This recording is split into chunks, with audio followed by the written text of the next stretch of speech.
Hello everyone, good morning, afternoon, and evening. Dear authors and invited guests, welcome to Technical Session 4A. Myself, Adesh Bazare, and this session would be moderated by me. On behalf of Global Knowledge Research Foundation and GIA Scholastic LLP, it is my great pleasure to welcome you to the International Conference on Machine and Computing Technologies for Sustainable Development, MCT4SD 2025, Manila, Philippines. The conference is being organized in a hybrid mode. The physical event was held yesterday in Manila, Philippines, and the virtual event is being held through Zoom today and tomorrow, that is 12th and 13th December 2025. I hope you will enjoy the knowledgeable and interactive sessions through the day. In this session, we have 8 presentations. Each presenter will be given 12 minutes for the presentations and 3 minutes for question and answers. On 10 minutes, I'll raise a gentle reminder. There is another request to all the participants that you all stay connected with us till the closing remarks. If you have any query or update, then you can write it to me in the chat box. Now, just before we start the session, I would like to introduce you all to the chair for this session, Dr. Kalpala Vidyasagar. Sir is a professor at VNR Vigyan Jyoti Institute of Engineering and Technology, India. He has expertise in project design and implementation with specialization in embedded process applications. His areas of interest include nanosensors, process control and instrumentation, medical imaging, microprocessors, and advanced microprocessors and microcontrollers for embedded process applications. Sir, I would like you to share your remarks with our authors.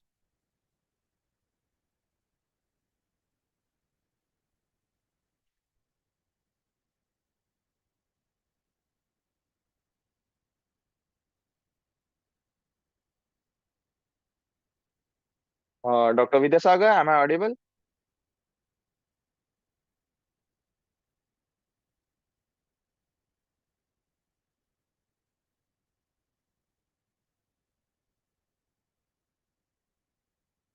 Sir, am I audible?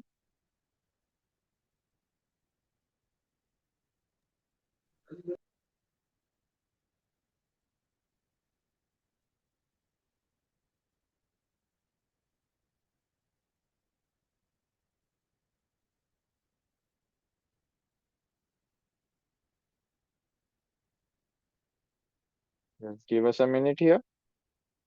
Actually, you're audible, Adesh. Okay. Thank you, ma'am, for confirming.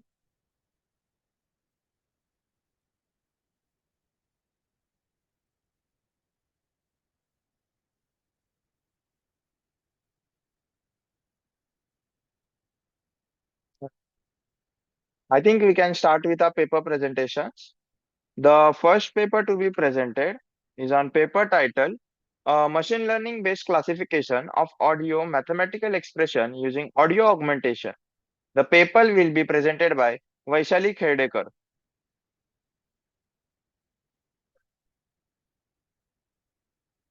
Do we have the author or co-authors for this paper?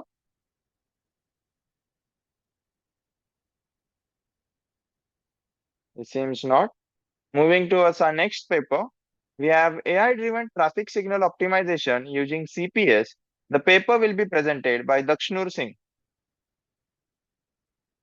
Good evening, researchers and ladies and gentlemen.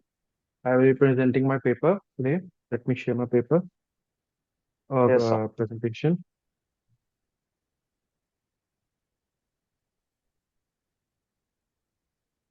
Is everyone able to see my presentation?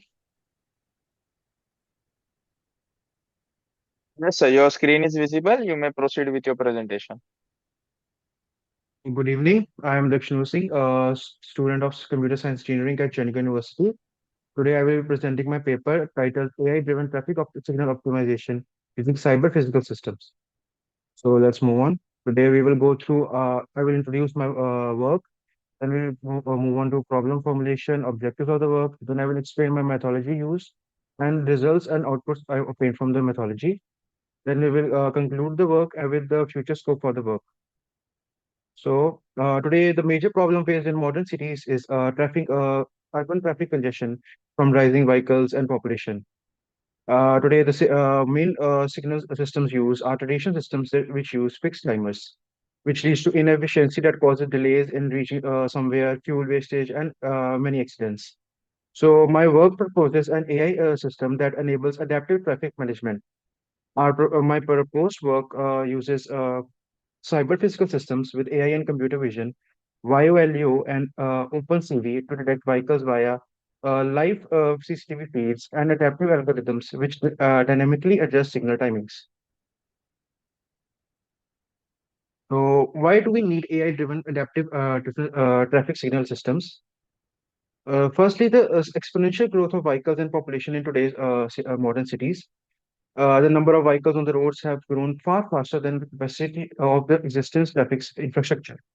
Then we have the static signals, which are also known as traditional signal timers, which were designed decades ago for much lighter traffic. And they can't keep up with today modern day conditions of congestions and high traffic. So the consequences of such systems are long waiting times, traffic jams, and increased air pollution and carbon emissions, which lead to inefficient traffic flow and low productivity. So these are the why. This is why we need a real-time AI-powered decision-making system, which dynamically adjusts based on real-time traffic density. So objectives of the work to detect and analyze real-time traffic density using AI-based computer vision. The work uses an AI model, YOLU, to understand what is happening in the real time. Our system uses live camera feeds, detect vehicles, counts them, and determines whether the traffic is heavy, moderate, or light. To dynamically optimize traffic signals based on actual road conditions. Instead of using 30, 40 seconds fixed timings, the system adjusts green light depending upon the duration and the density of the vehicles. For example, if one road is empty but other is congested, it gives the more green light timing for the congested for the congested lane. When the signals adapt properly, vehicles don't sit for idle for long. This decreases long queues, wasted fuel due to idling, and overall travel time. More objectives are to ensure smoother, safer, and more efficient traffic flow. Better signal management results in smoother movements of the vehicles, hence fewer sudden stops. To design a scalable solution that supports smart city development and future expansion, the system is built to work not only at a single section but across wide city like networks. It can integrate with IoT sensors, emergency vehicle routing, which I will discuss in the future scope. Let's move on to the methodology I use for the problem. First, this is the problem identification, which I, of course, explained, which is the urban traffic congestion caused by static or fixed timers. The model acquires data from live CCTV cameras, which are installed in the intersections, which capture live real-time video feeds of the vehicle movements. These real-time video feeds are then transferred to the model, which uses YOLU and OpenCV to detect and classify vehicles, which can be cars, bikes, buses, trucks, etc. This model uses to estimate vehicle density per lane. Then adaptive algorithm analyzes the density data and dynamically calculates the optimal green red light durations. Then the updated traffic lights calculated by the algorithms are sent to the traffic controllers, signal controllers, which then implemented the updated timings in the real time. I have used for the simulation and testing of the model. I have used SUMO or Pygame for modeling and validating traffic scenarios evaluation. I have evaluated the performance of the model from over the various simulations. We will discuss the results in the next slide. So these are the results and outputs. The overall throughput have improved by 23 to 36% compared to static traffic signals. The waiting time has significantly reduced in idle red green light durations due to the less waiting time and reduced waiting time. The fuel consumption has also drastically dropped. And since the fuel consumption has dropped and waiting time has lowered, we have noticed a noticeable decrease in CO2 and other pollutants. So, for the system capabilities, which it can detect real-time vehicle detection and density estimation, adaptive signal situation for a smoother traffic flow, and since it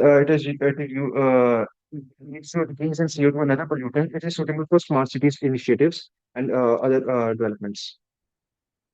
So to conclude the presentation, my urban traffic congestion requires intelligent real-time solutions based on beyond static signal systems.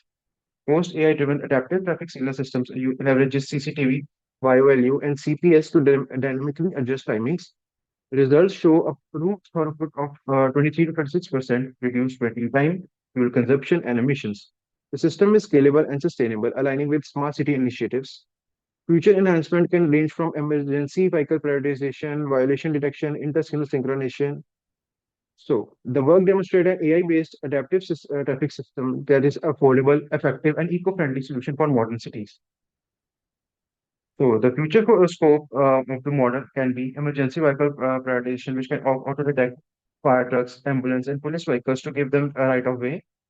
Traffic violation systems identify red light jumpings, overspeeding, and illegal turns using CCTV and AI. Then inter-signal synchronization connect multiple intersections to enable smooth citywide traffic flow. IoT-based integration with IoT-based communication with public transport and connected vehicles for smoother transportation. Predictive traffic management. We can use AI and historic data to forecast congestion lanes and adjust signals proactively. And last is scalability to large networks. Deploy across multiple cities with cloud-based management for smoother synchronization between cities. These are the references I used for my paper. Thank you, everybody. This is the end of my presentation. Good morning, everyone. Good morning, sir.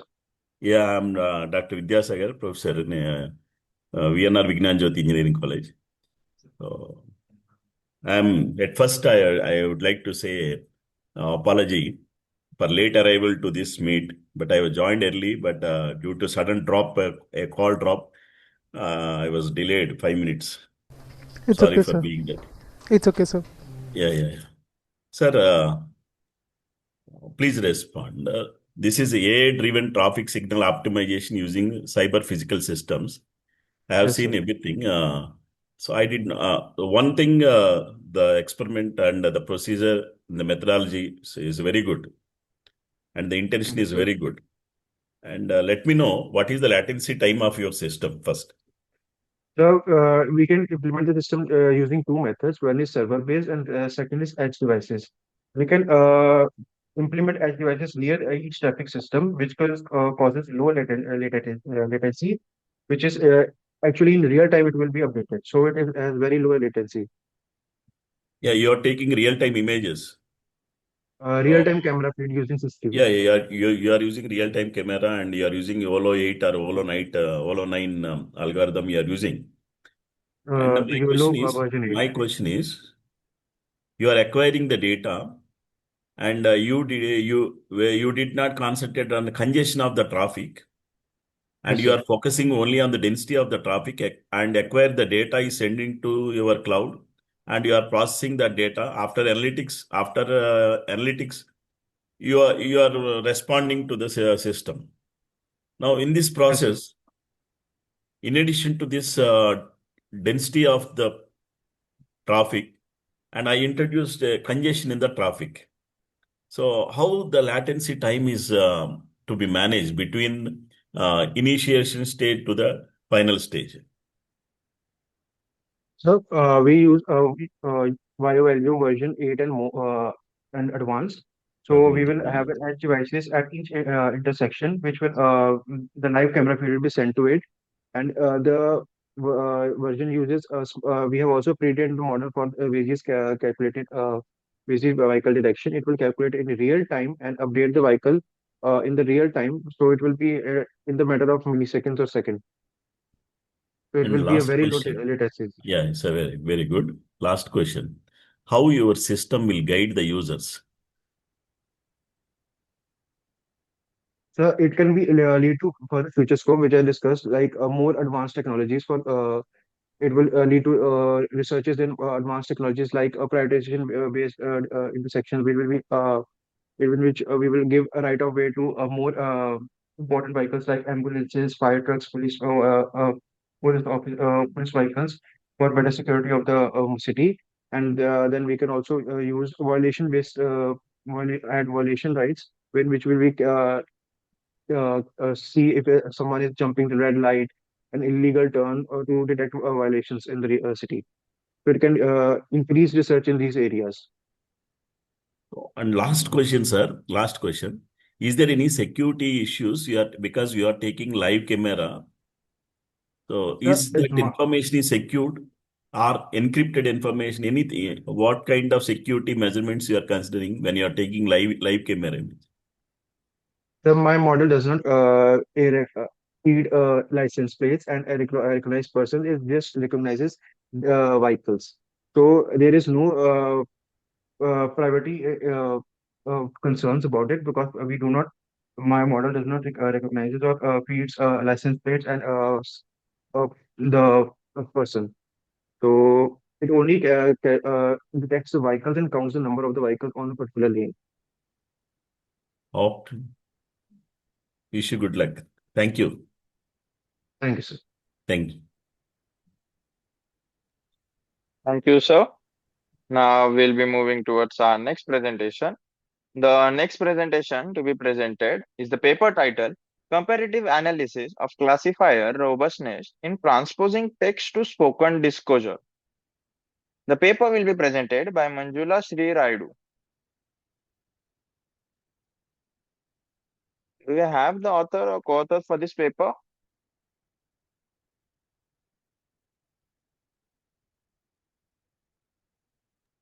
Do we have Miss Manjula or any of the co-authors for this paper?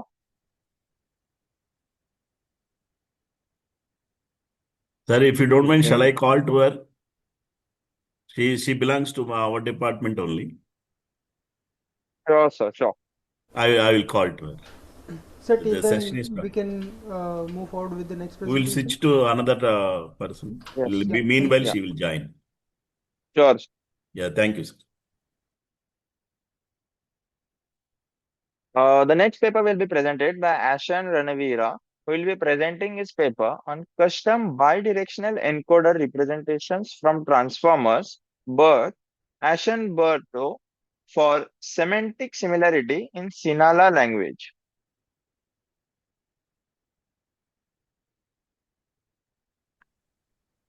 Hello. Yes, sir.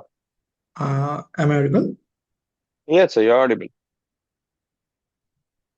Give me a second. So I will share my screen. No, sir.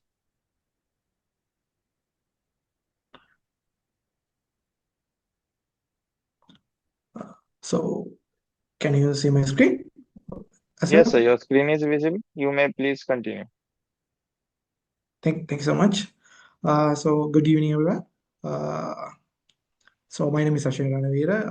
I am going to present my research, which is a custom bidirectional encoder representation from transformer, Ashay Berto, semantic similarity for single language, which is done by corresponding with Dr. Eronica Dara. So today we will go sections, introduction, what is low resource languages, literature review, data set, then the methodology, results, conclusion, and references. So moving forward, going to the introduction, semantic similarity is the foundational task in natural language processing. It determines the degree of similarity or closeness between two sentences in terms of their meaning or semantic content, right? So, however, there is a problem with low resource languages, especially for Sinhala. There are some significant challenges we face when we try to model or try to use these low resource languages. So, low resource language is a limited language with a limited digital data available for building NLP or AI systems. So, what are the challenges you say? You ask. So morphological richness is a one of the major challenge. That means Sinhala, particularly in Sinhala language, there are complex grammar sentences and complex word forms. So which is really make it difficult to model, right? So there are some Unicode normalization issues and combining character issues are there. So yeah. So moving forward.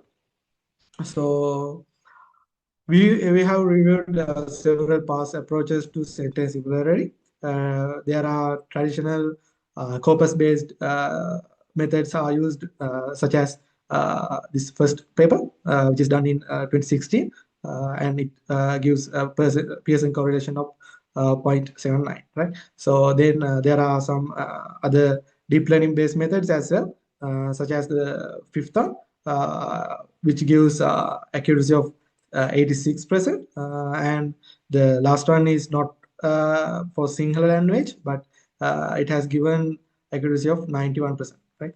So moving forward, this is my approach. First, I collect the data and pre-process them. Then the embedding generation using the Roberta model.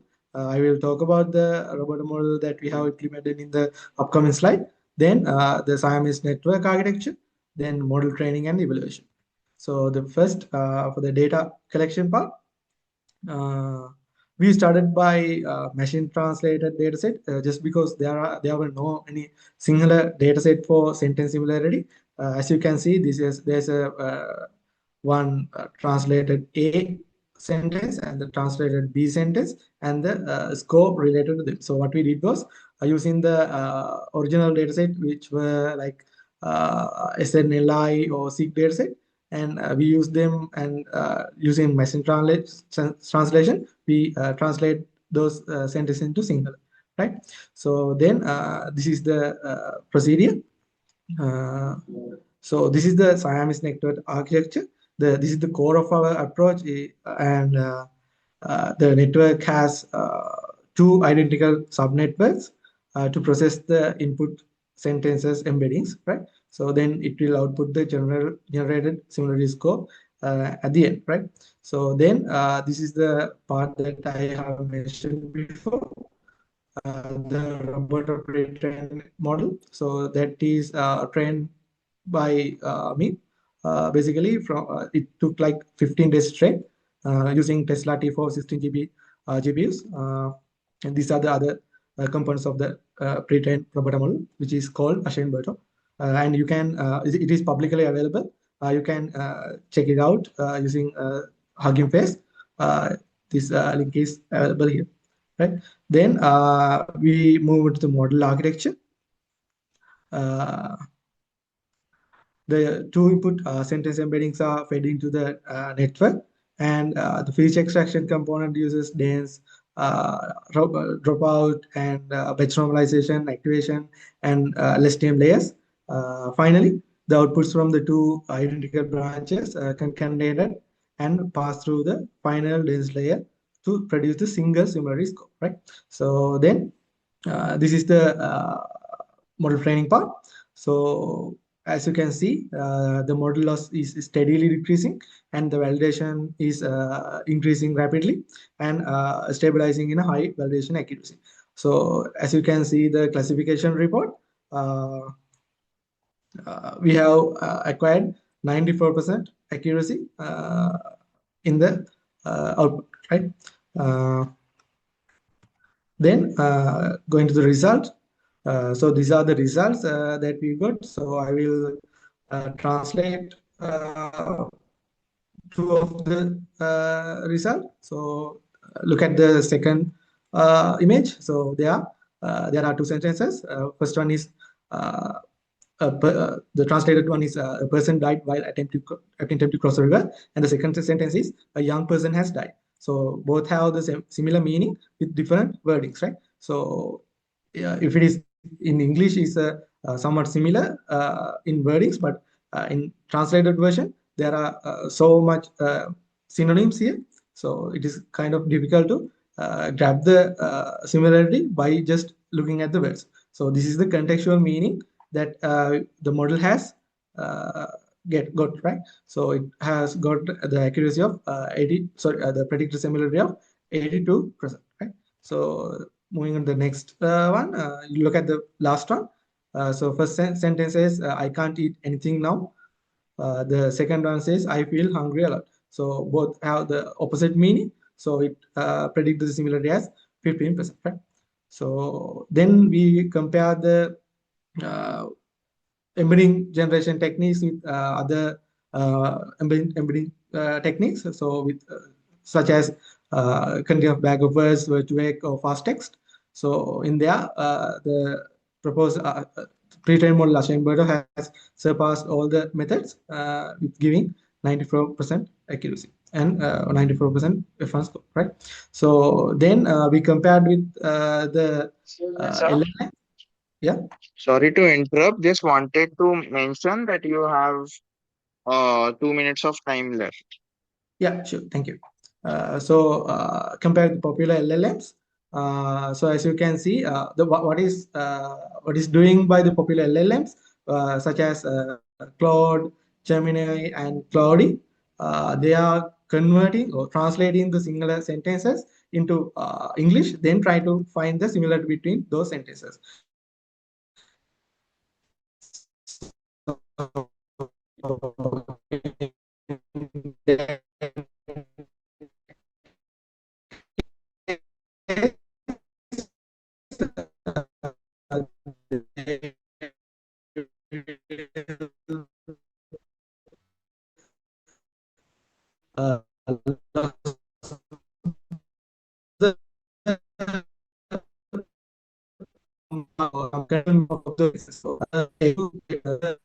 Correct accuracy, correct similarity score uh, by those LLMs. So then there's a limited time. So you have meanings. So it's the meaning, then the Nashim? correct meaning, right? So this kind of that model can't actually give the correct value. So then the next part we can do is trying to find the core reference resolution, and these are the applications that I can use in this model. And to conclude, this give a significant advancement in NLP, and the innovative approach of can the layers and model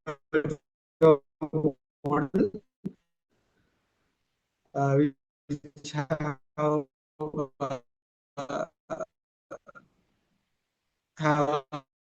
highly impacting NLP,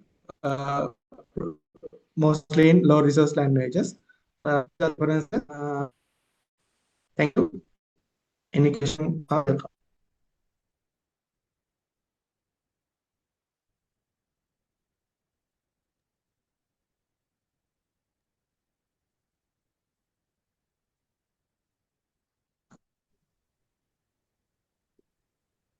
So, Vijay sir, do you have any Hello. questions? Yeah, yeah, yeah. Ranavira ji, so I have so your presentation slightly Yeah. interference with some other signals.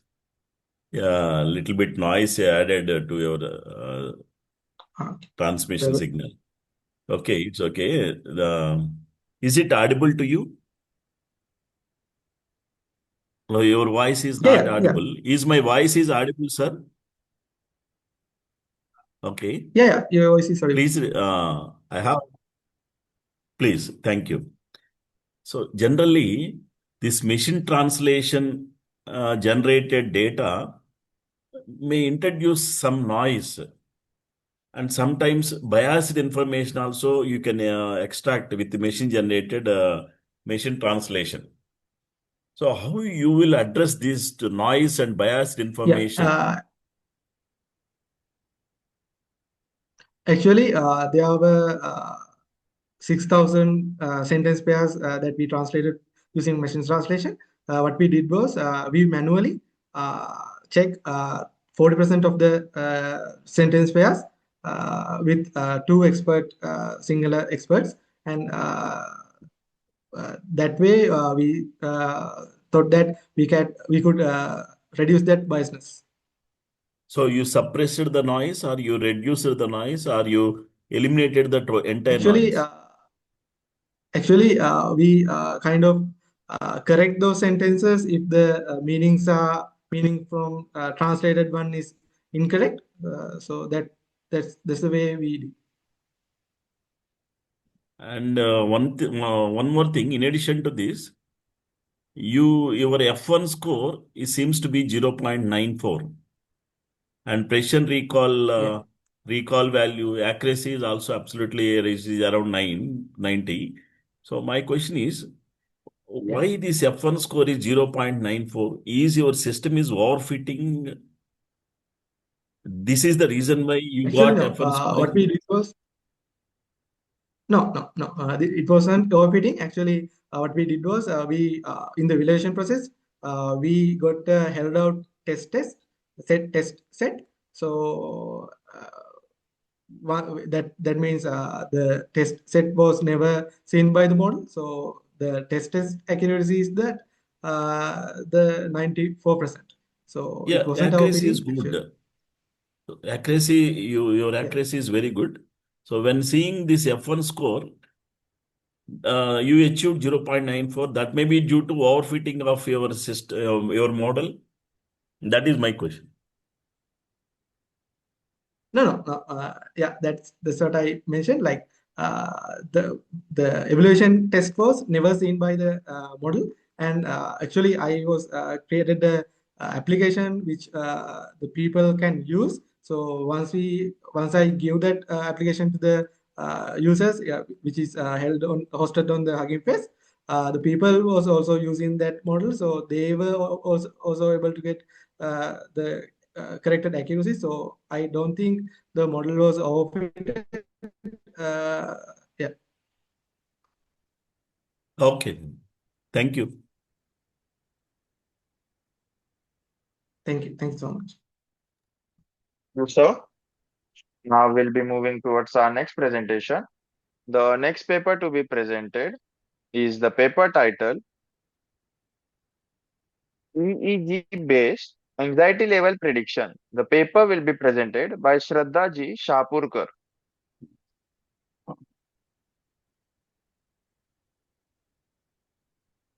Do we have the author or co-authors for this paper?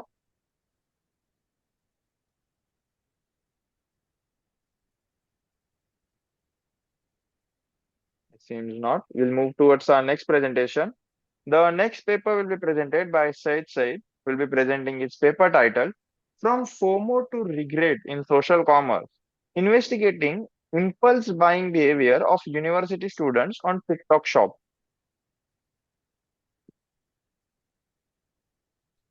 Yes, I am. Yes, ma'am. Please continue, madam.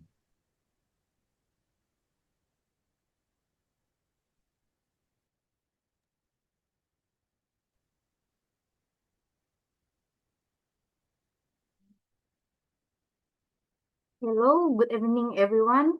I'm Diseptiani. I will presenting my team's research title From FOMO to Regret in Social Commerce, investigating impulsive buying behavior of university students on TikTok Shop. The topics that will be discussed in this presentation are introduction, literature review, research methodology, data analysis and findings, and discussion. First of all, introduction. Nearly three-quarters of young adults report experiencing FOMO, often triggered by social comparison on digital platforms. FOMO has also been leveraged as a marketing strategy, effectively increasing purchase intention and shaping consumer attitude. The psychology cycle arising from FOMO frequently materializes in impulsive purchasing behavior, reinforced by algorithm-driven recommendation and peer-influenced content. However, impulsive buying frequently results in post-purchase regret, as consumers realize the product failed to meet expectations or provide little utility. Next, literature review. The variables that we've used are fear of missing out, social media, impulse buying, and post-purchase regret. Next, research methodology. First, research methodology is sample and data collection. Number one, item in this research will adapt from journal indexed by Web of Science and Scopus. And number two, the scope is limited to students of Win Sultan Syarif Qasim Riau and Riau University. The second is data processing, where data was obtained by distributing online and offline questionnaire to students of Win Suska Riau and Riau University students in Pekanbaru City. Then compiled and organized in Microsoft Excel using Smart PLS for validity and reliability testing. Respondent character from the 104 respondents surveyed from Winsuska Riau and Riau University. It was found that individuals of age 21 and 25 years dominate the sample, comprising 78% of the respondents. Female respondents dominate the sample, accounting for 67%. The most dominant university represented in the sample was Winsuska Riau. It can be seen that the longest duration of social media usage was dominated by 1 to 3 hours per day, accounting for 84%. Respondents with an income of less than 500,000 rupiah dominate the sample, accounting for 38%. Next, data analysis. From data analysis using Smart PLS, the value of outer loading, variance inflation factor, Cronbet alpha, composite reliability, and average variance extract made the recruitment for validity and reliability. Next, analysis of structural model. This study found that envy from others, self-disclosure, and the need for popularity contribute to individual experiencing FOMO. FOMO also contribute to individual engaging in impulsive buying. Impulsive buying also contribute to individual experiencing post-purchase regret. In this result of the inner model testing, it can be seen that all hypotheses show significant correlation and are interrelated as the p-value indicate result below 0.050. Next discussion, the knowledge implication of this research are analyzing financial consequence, acknowledging the risk resulting from post-purchase regret induced by impulsive buying behavior, and responding to social influence that contribute to FOMO and promote impulsive buying tendencies. The managerial implications of this research are supporting business in the development and optimization of marketing activities, supporting business in effective inventory management, and fostering greater innovation in product and service development. Limitation and future research are focusing on the psychology of respondents who experience post-purchase regret, developing the relationship of other variables that influence impulsive buying and post-purchase regret, and extending the sample to include a more general population beyond university students. That's all for me. Thank you for attention. Yeah. Yeah, it's a very good presentation, Andy. Thank you. Thank you. Yeah. One query is there. It's a simple one. Your approach is very good, very good. And it is better to represent the sample size also. That is one point. And another thing is social media behavior and your FOMO intensity may vary across cultures. So if you go to some other region, the cultures will be different. So how this system will adapt with varying cultures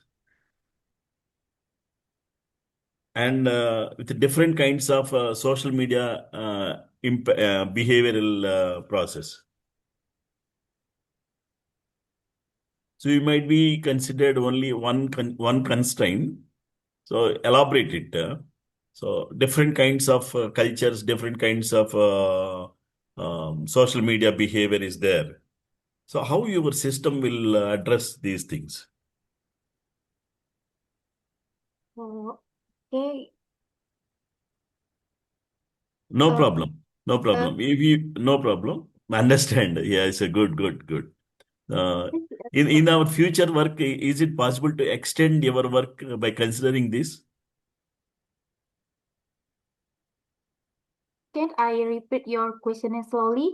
Yeah. Is it possible to add this query as a token of future work? Okay. Give me time to answer this question, please. Hmm. And another thing is, what are the control variables you considered? If I considered a gender is one control variable. The income to the gender may vary based on his age. If I consider gender is male and woman, nowadays no distinction takes place. So based on the gender and his age, the income is generated, and the perception of the social media behavior is also varying. So how you will consider all these things for your system?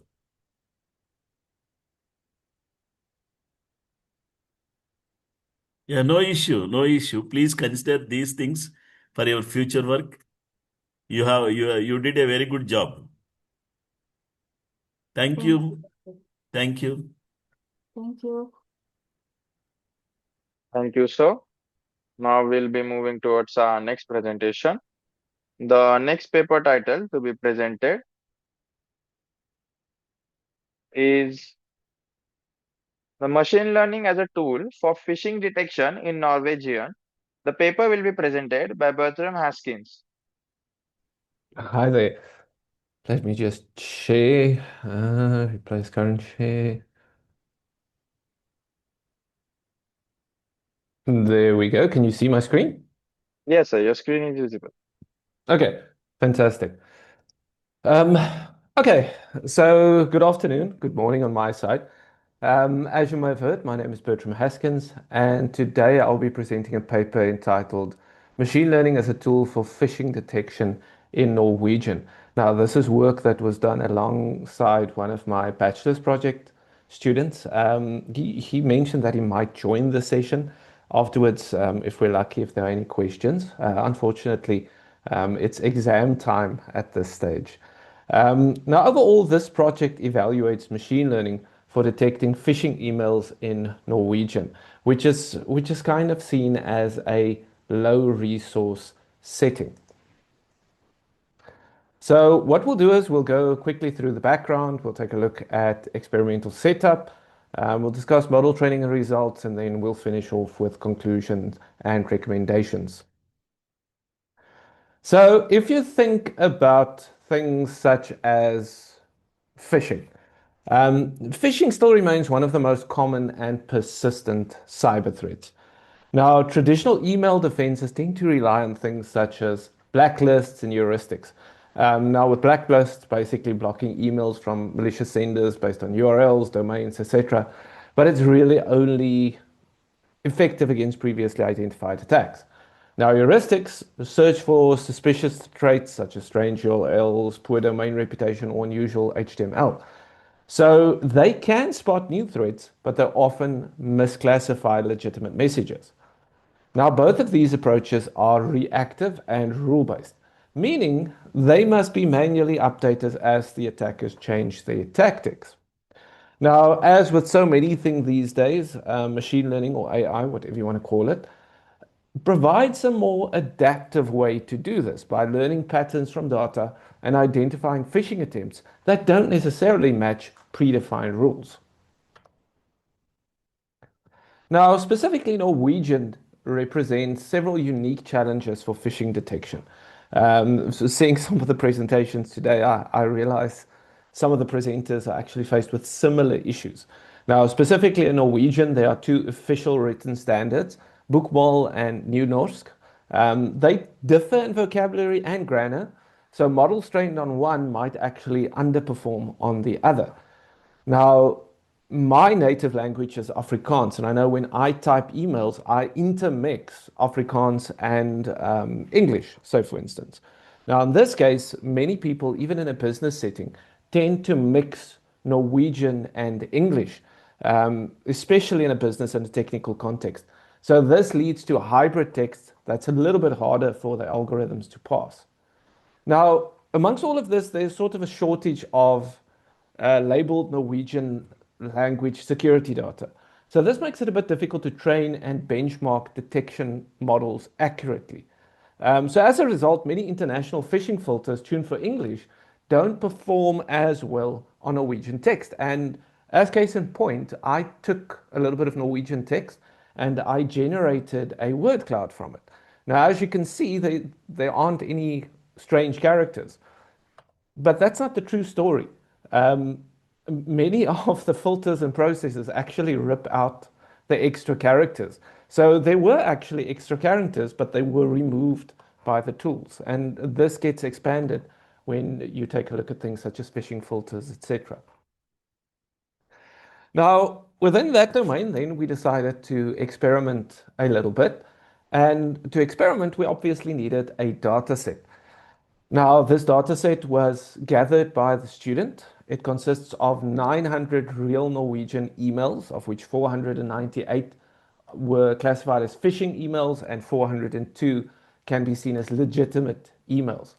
Now, the emails were gathered over the course of about a year to capture a realistic mix of messages, with the phishing samples coming from publicly shared Norwegian phishing campaigns, spam traps, user reports, etc., and the legitimate emails coming from general communication that the student had throughout the year. So obviously it needed to have a little bit of personal information anonymized. Now, very importantly, none of the messages were actually translated.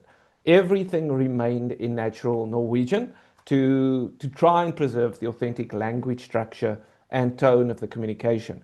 So this balance kind of ensured that the models learned or will learn to distribute on linguistic and stylistic patterns and not just on things such as keyword frequency.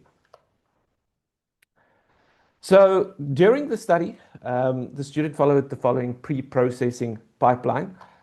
Specifically, after the data was gathered, a little bit of data cleaning was performed. The HTML tags were removed. Obviously, if you consider emails, they come with HTML tags, URLs, some numbers, duplicate lines to try and standardize the text a little bit more to eliminate noise. Then under text processing, again, to try and standardize, all the text was converted to lowercase. Stop words were removed. So some common Norwegian words such as or, which is and, the basic things that you would have removed when removing English stop words as well, just the Norwegian variants. And then there's actually a Norwegian snowball stemmer. Stemming basically takes a word down to its base form, and the stemmer actually helped to take the words in the corpus down to its root form to remove a little bit of variance. Then we did a little bit of tokenization, splitting each email into words and symbols, the symbols being tokens for the model to process. And then lastly, feature extraction. The student used term frequency, inverse document frequency, which turned the text into a set of numerical features, giving a higher weight to words that are distinctive in phishing versus ones in legitimate emails. Now, next up, let's take a look at the model training and results.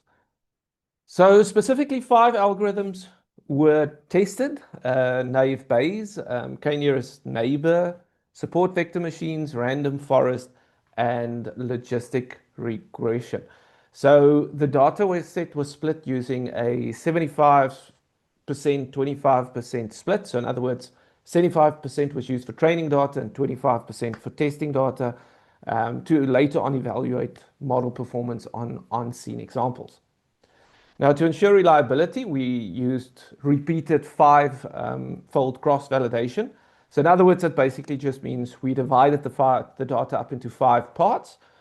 Each model was trained on 4 parts and then validated on the 5th, and we went around doing this a few times.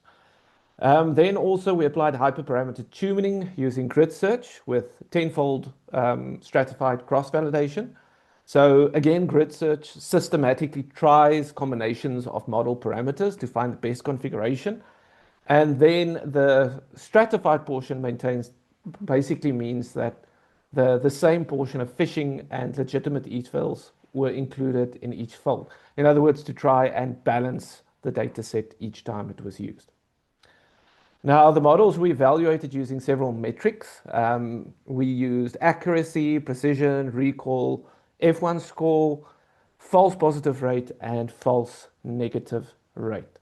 So we could have relied on something like accuracy, but the thing is it can be misleading, or I mean solely relying on accuracy, but it can be misleading when class distributions are uneven or when false positives are especially costly. So as you can see, if we focus specifically on the accuracy, all 5 of the models achieved over 90% accuracy. So they were all pretty successful, which demonstrates that even a relatively simple machine learning approach can distinguish phishing from legitimate Norwegian emails effectively. So if we go and take a look beyond accuracy to our other evaluation metrics, there were a few clearer differences. So as you can see, naive Bayes performed well with 96.7 accuracy. So that basically shows that its independence to assumption limits its ability to capture more complex relationships between words or phrases. You'll also see random forest was a little bit lower, but it benefited from clean, balanced data set. But it tends to scale poorly to larger data sets, and it can sort of be more sensitive to the choice of metric. Now, as mentioned, all models Excuse me, achieved sir. around, yeah, Sorry to interrupt. 2 Just minutes, wanted to. 2 minutes, 15 Yes. seconds left. Yeah. Yes. So all models achieved around about 90% accuracy. The top performers were SVM and logistic regression, both of them having above 97%, so both can be considered relatively strong. And if we went a step further and we applied on the final holdout, there was actually a 99.5% in accuracy, and in relatively, it basically had perfect precision.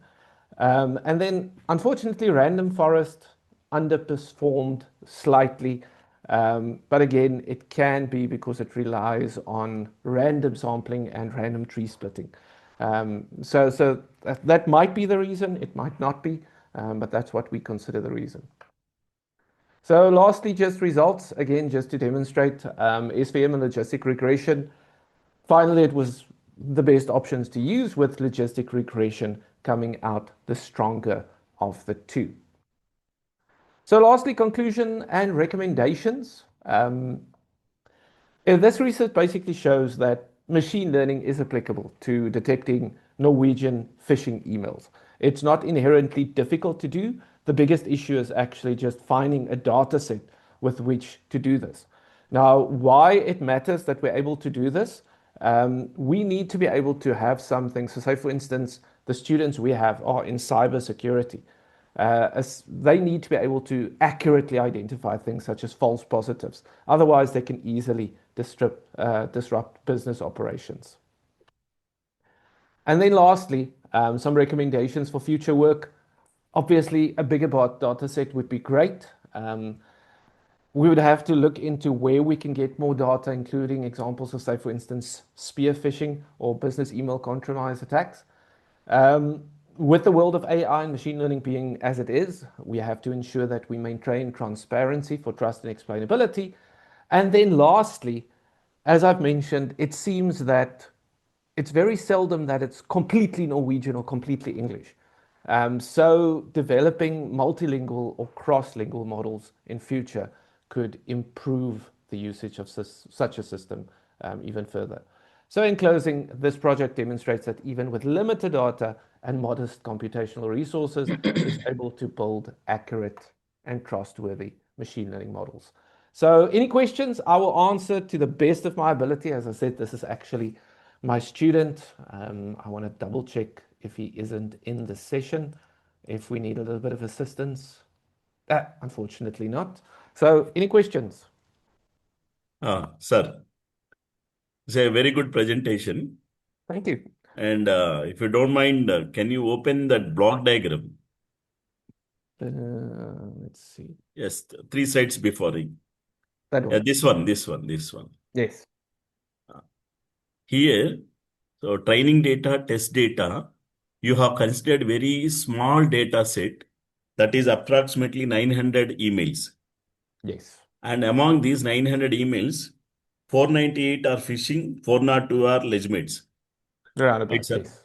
So my perception is because the data size is very small, so this may limit your model generalization, but you Yes. achieved very good F1 score, accuracy, and precision value and recall value. So all these are very high values you achieved. 99, 1 for regression analysis, you got 1.00. So with the small data sets, so how you achieved all those parameters with good metric values? So, and one more point I just wanted to add here. You introduce a machine learning algorithm is input to the supervised model. So where I got a little bit focus, uh, if you don't mind, this is the supervised model, red box, and machine Okay. learning model is inputting to the supervised model. So are you combining both the models or any hybrid model you used? Are we using any hypermodels? Hybrid model. Oh, hybrid models. No, not the student's approach was not to use any hybrid models. No. It might be something that is not entirely clear from the student's diagram, but basically the process was as described, where the student went and let's go over here. There we go. Basically went and did the processing, and then if we go over here, I want to go to where there we go. The 5 algorithms were individually tested, and then used a repeated 5-fold cross-validation initially, and then after the training, he went and did more hyperparameter tuning with grid search CV. At least that's what the student explained to me, the process that he used. Yeah, it's a very good, sir. Another question. This is a simple one. What are the features you considered, sir? You have assigned tokens to the features also.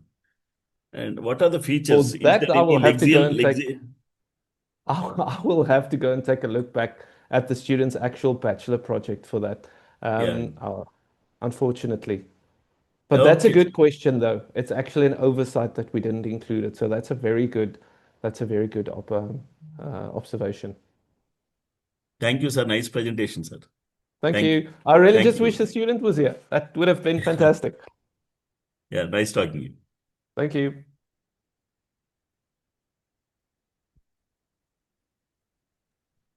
Sorry, my mic was off. So thank you, sir.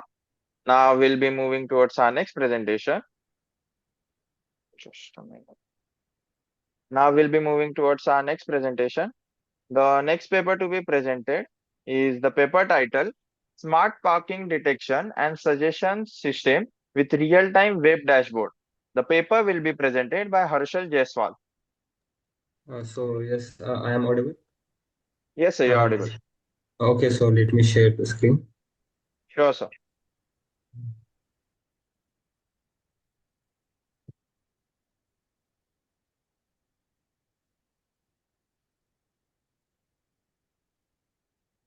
Is the screen visible? So your screen is visible. Okay, so my co-author Mansi will start the presentation.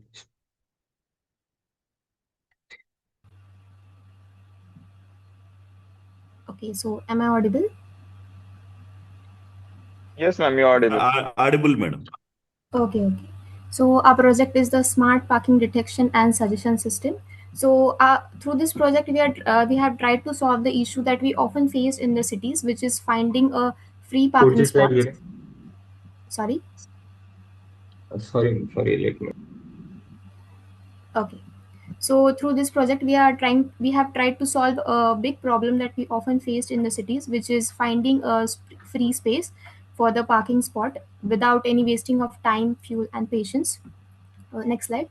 So in busy cities, a surprising amount of traffic is caused, which is not just about the vehicles which are moving around, but because of the vehicles we just keep on moving to find the proper place for the parking. And it's not the case that the parking spots are not available. They are available, but people often don't find them, or they don't know where it's available. So the study shows that 30% of the city traffic just comes from the drivers who just keep on moving around to find a free slot. So this leads to the extra time wastage, more fuel consumption, due to which the pollution also increases, and also a stress and frustrations for the driver. Harshal, the PPT is not visible. 1 minute.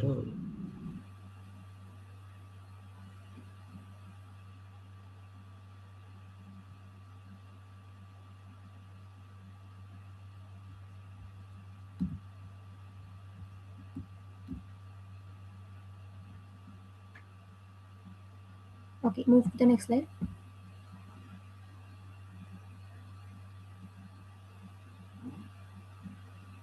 Next slide, please.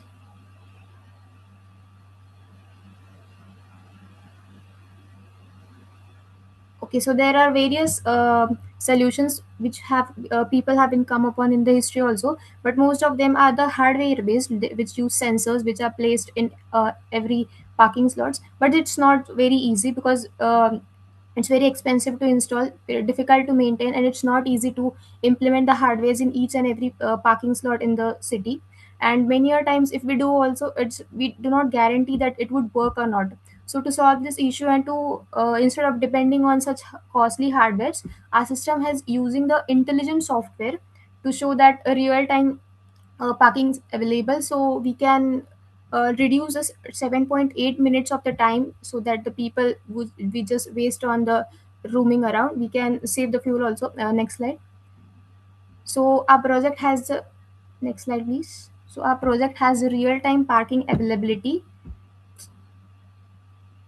PPT is not available, it's not visible. Okay, so we have the real time parking availability, the dashboard. It shows that which slot is available, which is not. Then we have next slide. Then we have the interactive map dashboards. Next slide. Okay, interactive map dashboards that shows okay, that shows the parking locations, which slots are available, which are occupied. Then it shows the distance from the current location to the destination. It shows the prices of the each area, which area is having how much of the price. It also suggests the route so that the user can be directed to the destination. Also, we have the nearest slots suggestion algorithms, which I will be mentioning further. Go to the next slide. Next one. Yeah. Okay. So this is a system architecture that shows the functionality of the project. So firstly, we have the user interactions. So it firstly the parking checking availability check happens. So it checks that which slots are available and which are occupied. Then the user can search for the location or the destination which he wants. Then on the basis of the availability, he can choose, or he can select which he wants, and then the reservation could be done by the and as the reservation happened, the confirmation could be done, and the dynamically the status changes from free to occupied. Then we have the admin dashboard. So firstly the parking spot management. So admin can see it can add, remove, or update the parking spots. Then dynamic pricing rules, so he can dynamically modify the pricing also. And the most important, it has the alert zone status. So on the dashboard he can see various zones like red zone, yellow zone for the overcrowding, or full zone, or vacant zones. Also we have various additional features like EV charging, fast tag, and many more, which would be covered for in the further slides. Next slide. Okay, so this is a workflow how the project works. So firstly, the user provides the location or the destination where he wants the parking slots. Then we have the system query database, so that the system goes through the database and it finds all the slots. Then we have the nearest slot searching algorithm. So using this algorithm, it ranks the destination on the basis of the distance from best to the worst. Then if the checks happen that the free spot is available or not, or is booked. So if it is available, then it goes on ranking the suggestion on the basis of the quality, on the basis of the distance. So using that availability, the user can select a slot and do the reservations. On the basis of the reservation, the status gets changed, and he also gets a best route to reach the destination. And if the slot is not available, then we have mirror nearest slot checking. So the destination near about areas are being used for the checking, and for the same system happens. Then for the next slide, go to the next slide. Okay, so we have added some screenshots here, so we can see the dashboard, the map that shows the various available slots. The route is also being seen, and we can see the distance and all. Okay, next slide. It will be taken by my colleague.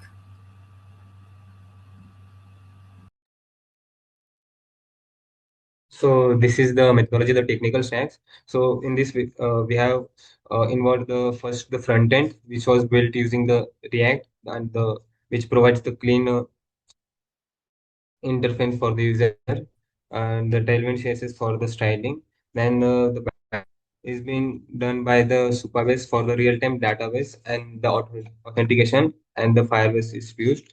Then the mapping was done by using the leaflet and OpenStreetMap, which is open source map for the integrations. And the for the request and calls, we have used the REST APIs and the web stocks for the real update of the slots and parking. Then this is the simulation logic. To validate the system without deploying physical sensors, we created a simulate engine. Like events like vehicles arrival, departure, and the reservations are generated every 5 to 15 seconds. We also introduced the +2 sensor noise to mimic the real world sensor inaccuracies. This helps us to test the robustness of our systems and in the realistic urban conditions. And this is the key algorithm of our nearest slot detections. So for our suggestions, our engine calculates the straight line distance between the user's coordinates and the free slots using the Euclidean formula. This idea is to quickly identify the closest available spot. And in the futures, we plan to integrate the real road routing distances and the traffic based systems, which will give the quickest time slots. Then this is the atomic revalidation next algorithm.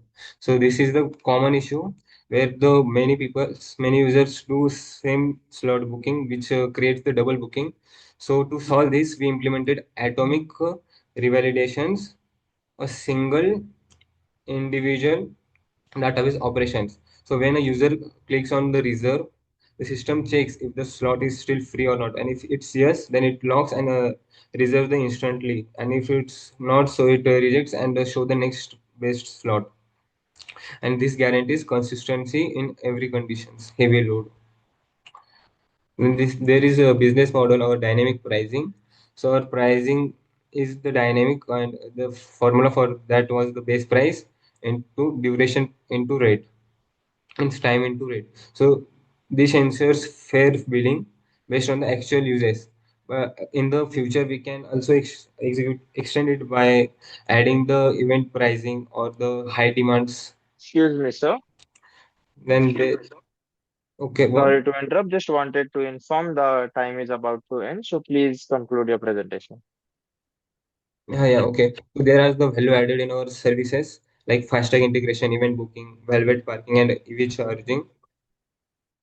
Then this is the result performance we have got. The end-to-end latency we got was 270 milliseconds, the median was, and the 95th percentile latency was below 1 second. So this includes the network RTT of 200, then database input output, each compute, the front end render, and the total estimated was 270 milliseconds. Scalability was in our simulation, slot detection accuracy con- consistently exceeded 90%, 90% even with the noise sensor were added. We also tested scalability to simulate up to 100 concurrent users, and the system continued to perform smoothly without a bottleneck. We will extend it in the users. So this is our future scope. In conclusion, we developed a software smart parking system with real-time monitoring, intelligent suggestions, and reservations capabilities. In future, we are plan to integrate the IoT sensors for the real capturing of the parking slots, then computer vision using YOLO, blockchain for the secure transactions, and which will make the full smart city ecosystem. So this was our paper presentations, and you can ask the questions.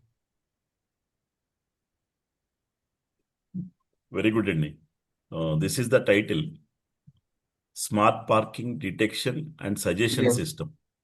Generally, And this is a real-time web dashboard for intelligent urban mobility. This is the title you considered. In general, smart parking detection is purely based on sensing sensors and actual controlling devices. But your system is confined to centralized. You designed the entire system is centralized one. Am I right, sir? Is it yes, centralized or yes, decentralized system? it's a centralized. Yeah. So my point is here, I have seen you have created a front end window. So where I have seen things, based on that, I came to know it is a centralized system. If it is a centralized system, if any point is failed, the entire system will be collapsed. Then how you dominate this turbulence? If any Not single get what point you're fails, asking. if any single point fails, the entire system will be collapsed because it is centralized system. And Okay, if any point of following, the parking lot. yeah. And one more point I considered, you are using servers, database server and control servers. Now there is a huge load will be applied to the control server during heavy traffic time. So because evening 5 to 6, the traffic density is very high. So during that time, there will be heavy load will Yes. be deployed at the central server as well as to the database. So how to manage this thing? Because if it is a decentralized thing, so you can distribute to something. So where the redundancy is challenging, right, sir? Centralized and the one system. When the it will go it will increase in the number of users, we will make the servers multiples, which will parallelly will work and will manage the load And that I did time. not notice, is this server is dynamically time stamping based server? Because no, that parking slot Yeah, timestamps availability which will come first. influx servers. Okay, that's a Yeah, it's MongoDB, times. something you can use. So, so how do Yeah. you have any trend analysis? So morning time, peak times, and leisure times. Is there any trend analysis you considered during your analysis? Yeah, man, we did in our area, in our area where the parking ability comes in early morning when there was offices, the people start go to office that time, and in the evening. So for that, uh, and in the afternoon it's a bit low. So in evening, the systems will show the multiple slots which are just not near also, but a far, like not far, but a bit far, which can be shown. The slots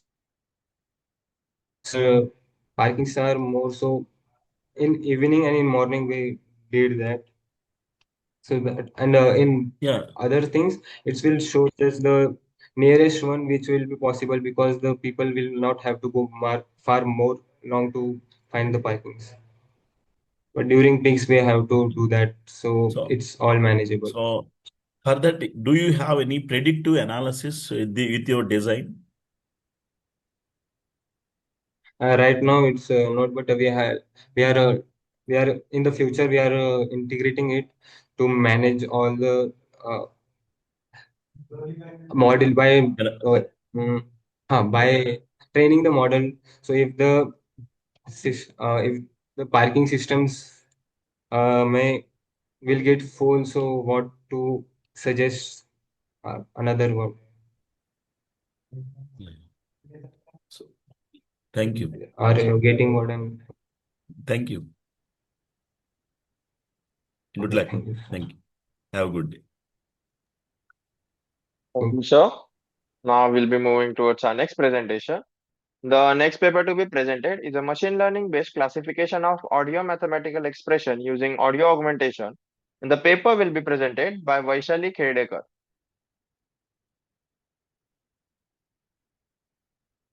Do we have the author or co-authors for this paper?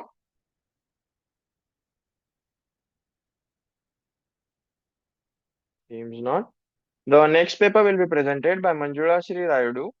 Ma'am will be presenting a paper on comparative analysis of classifier robustness in transposing text to spoken disclosure. Thank you, sir. Yes. I would like to share the screen. Yes, ma'am. Are you facing any 1 technical minute, issues? sir. I have some issue. Yeah, here.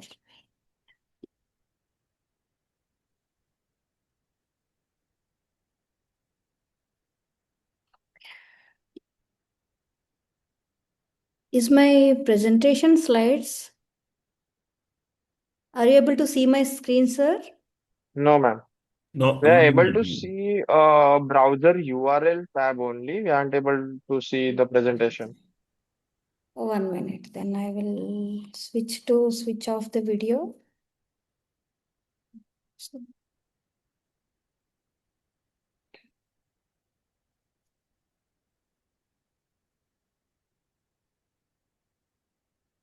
yeah, 1 minute. I will switch off video, sir. Maybe the issue of network. Screen share. That should be there. This one. Yes. Again. Safari. Yes. Are you able to see, sir? Yes, ma'am. Your screen is visible. Yeah, thank you so much. So I am presenting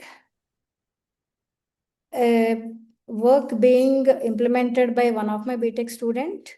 So it's a comparative analysis of classifier robustness in transposing text to the speech, spoken discourse, which we call. And the outline is like introduction, the objectives, methodology, implementation, and results and conclusions I will be presenting.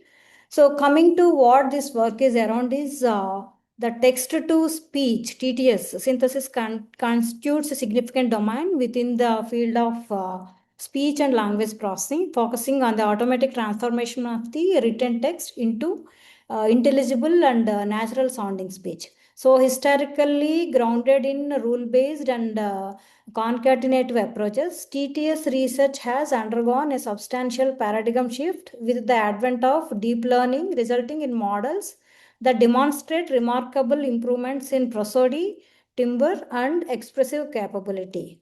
So contemporary neural architectures such as sequence-to-sequence models, attention mechanisms, and transformers-based frameworks, all these have enabled the generation of speech that closely approximates the human vocal characteristics.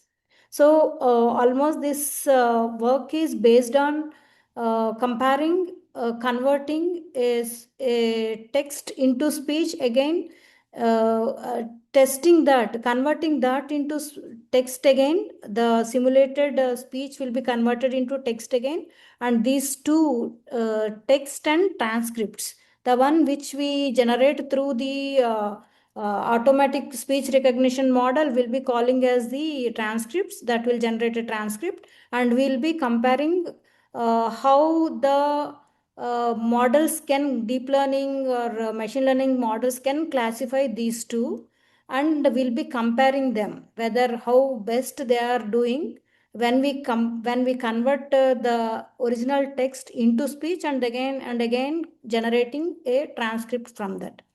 So the objective is uh, to elevate the conversational competencies of AI and apply in domains with speech-based user interfaces. The task is then extended to an extreme multi-level classification task on a medical data set, focusing on the classification of the medical documents. So it comes under the language processing, speech processing, sir.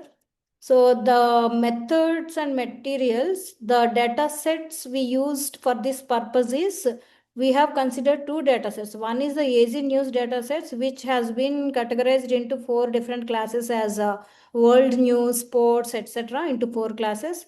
Then the other one we have considered is a medical data set. The reason being considering these two is AZ News data set we have taken as the baseline, where we have compared the original text and the transcriptions, and that we have taken as the baseline, how best it can be done.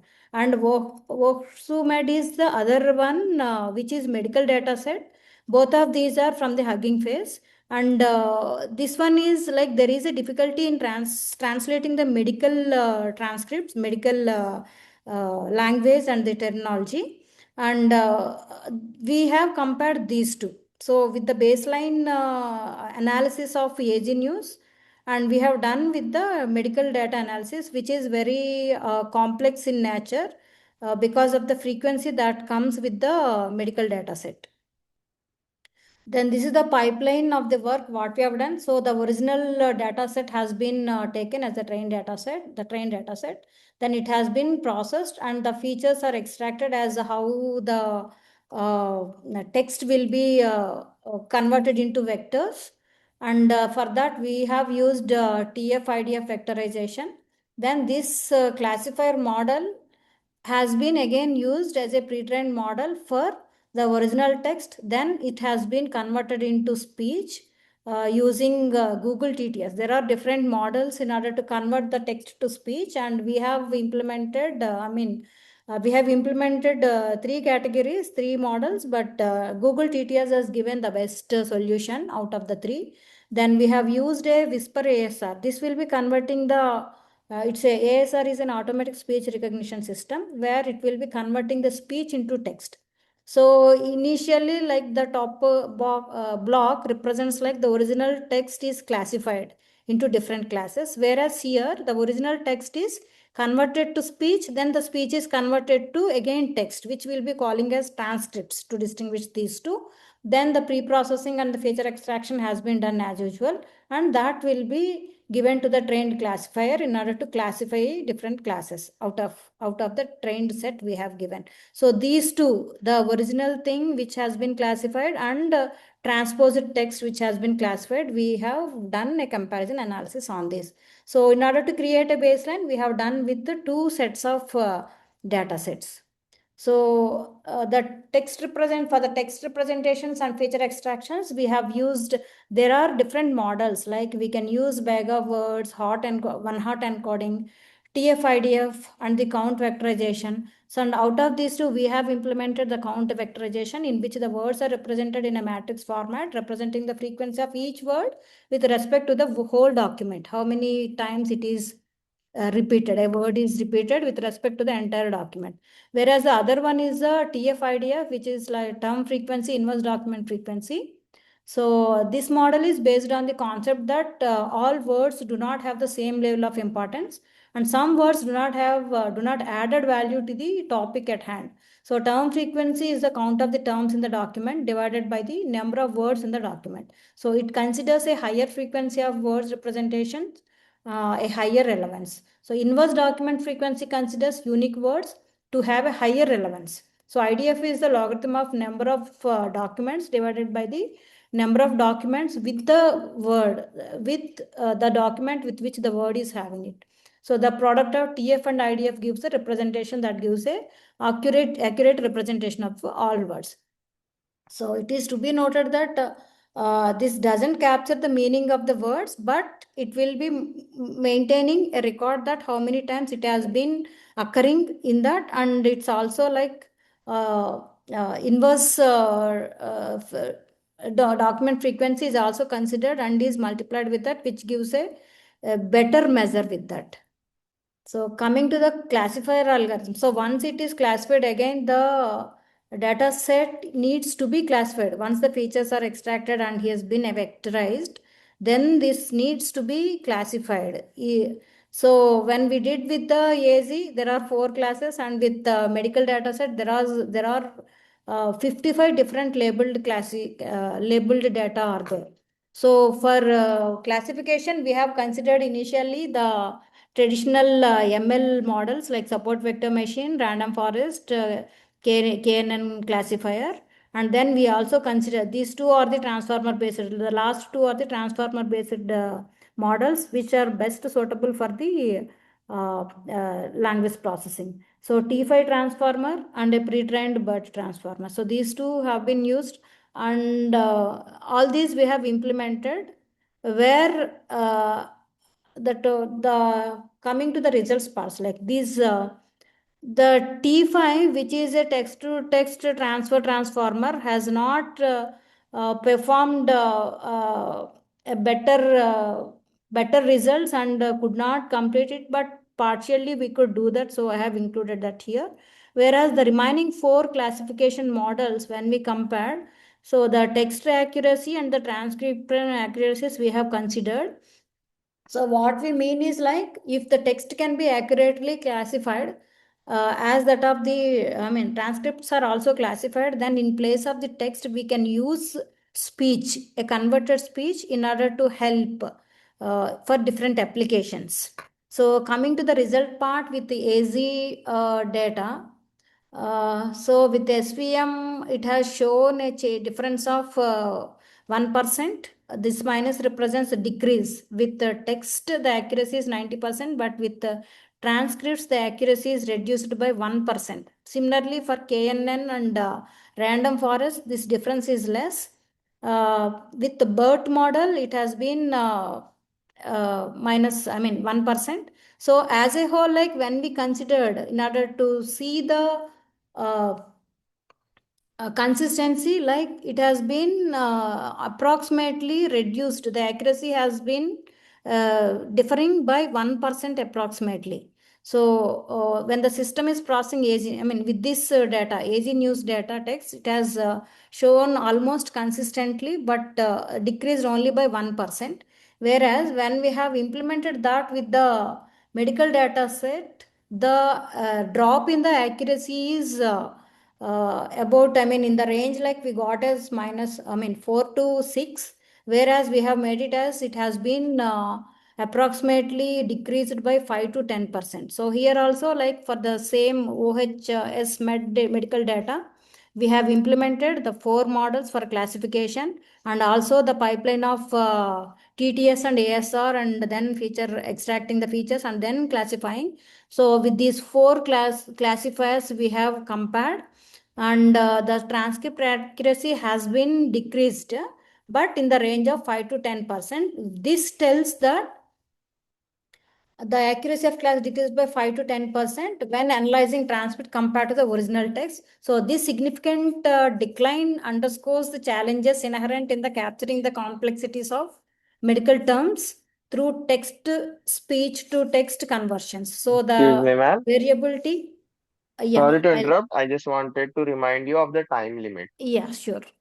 So Thank the you. variability and technical specificity of the medical language likely contribute to the larger decrease in classification accuracy compared to the normal text, indicating that current models may require further refinement to adequately process and understand medical conversations in the transcript form.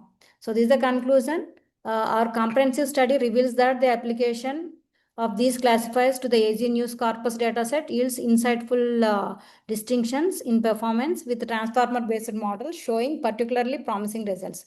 So we have scrutinized various classifiers performance, noting that even with the addition of a text-to-speech and ASR pipeline, accuracy remains remarkably high, paving the way for voice-assistive technologies to comprehend and sustain topic-specific dialogues. So this work elaborates on how multi-class classification can extend to more nuanced and challenging environments like OSUMED medical data set for extreme multi-level classification tasks. So the application comes out to be the voice assistive technologies. So these are few references. queries, please.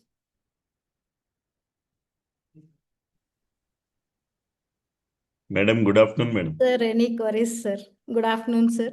Madam, work Sir. is excellent, madam. So very good work, madam. So is it possible to extend this work for real-time medical transcriptions? Yes, sir. It is like we are implementing that presently at IIIT Hyderabad. Earlier, this has been initiated by the student. Now we are involved in the project at the speech processing lab of IIIT Hyderabad, sir. So Thank you, where madam. we are doing like trying to implement with the Telugu data set. Yes. Instead of another one application is like I cannot understand a prescription, medical prescription or a medical report. So that can be, I mean, even for the blind and so. So this text can be converted into a speech and can be made available to them. The information be available to them. So similarly, there are many applications like in the railway stations, airports, everywhere. Like we have many signboards and notice boards. All this can as well be associated with the speech along with the text. So where the blind also can able to listen. So some big research work is going on and we have been doing a part of that, sir. So Thank you, madam. that's the extension, sir. Thank you. Thank you. Thank you, sir. Thank you, everyone. We thought our session is 13th because of PST. Thank you very much, sir. Thank you, ma'am. Yeah. Now we'll be moving towards our next presentation. The next paper will be presented by Shraddha Ji Shapurkar. The paper title EEG-based anxiety level prediction.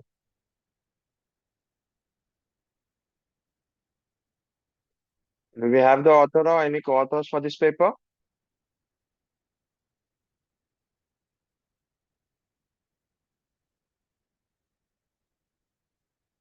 We will now move towards our next presentation. The next paper will be presented by Padru Sudharani. She will be presenting a paper titled Detection and Quantification of Adulteration in Milk. Yes, sir. Yes.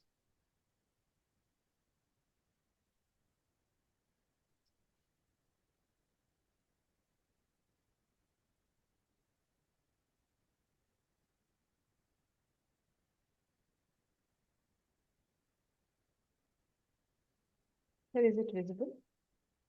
Yes, ma'am, it is visible. Yes. Good afternoon, sir, and one and all. 1 second. Yeah. Good afternoon, one and all. My work is detection and quantification of adulteration in milk. Myself, Dr. K. Sudharani, Associate Professor in the Department of AIE, VNR Vijnana Jyoti Institute of Technology, Hyderabad, and the remaining team. And this work has been carried out by my students. And the abstract, in this work, actually, we have detected the adulterants like water and the ammonia and detergent, and few of the adulterants they have been detected using this project. Actually, have been implemented with the IoT technology and AI and the multi-sensor system. This system actually it includes the sensors like pH sensor, TDS sensor, gas sensor, turbidity sensor, and all these sensors are going to capture the real-time data. And that data is going to connect to the Arduino board, and this one already whatever the data has been collected, the analog data and maybe digital sensors data, and then it is processed and then represents the data. This model actually it is also be connected with the wireless connection, and we can send this data to the cloud, and we can integrate the IoT technology to send the to give the alerts to the customers or maybe the other users.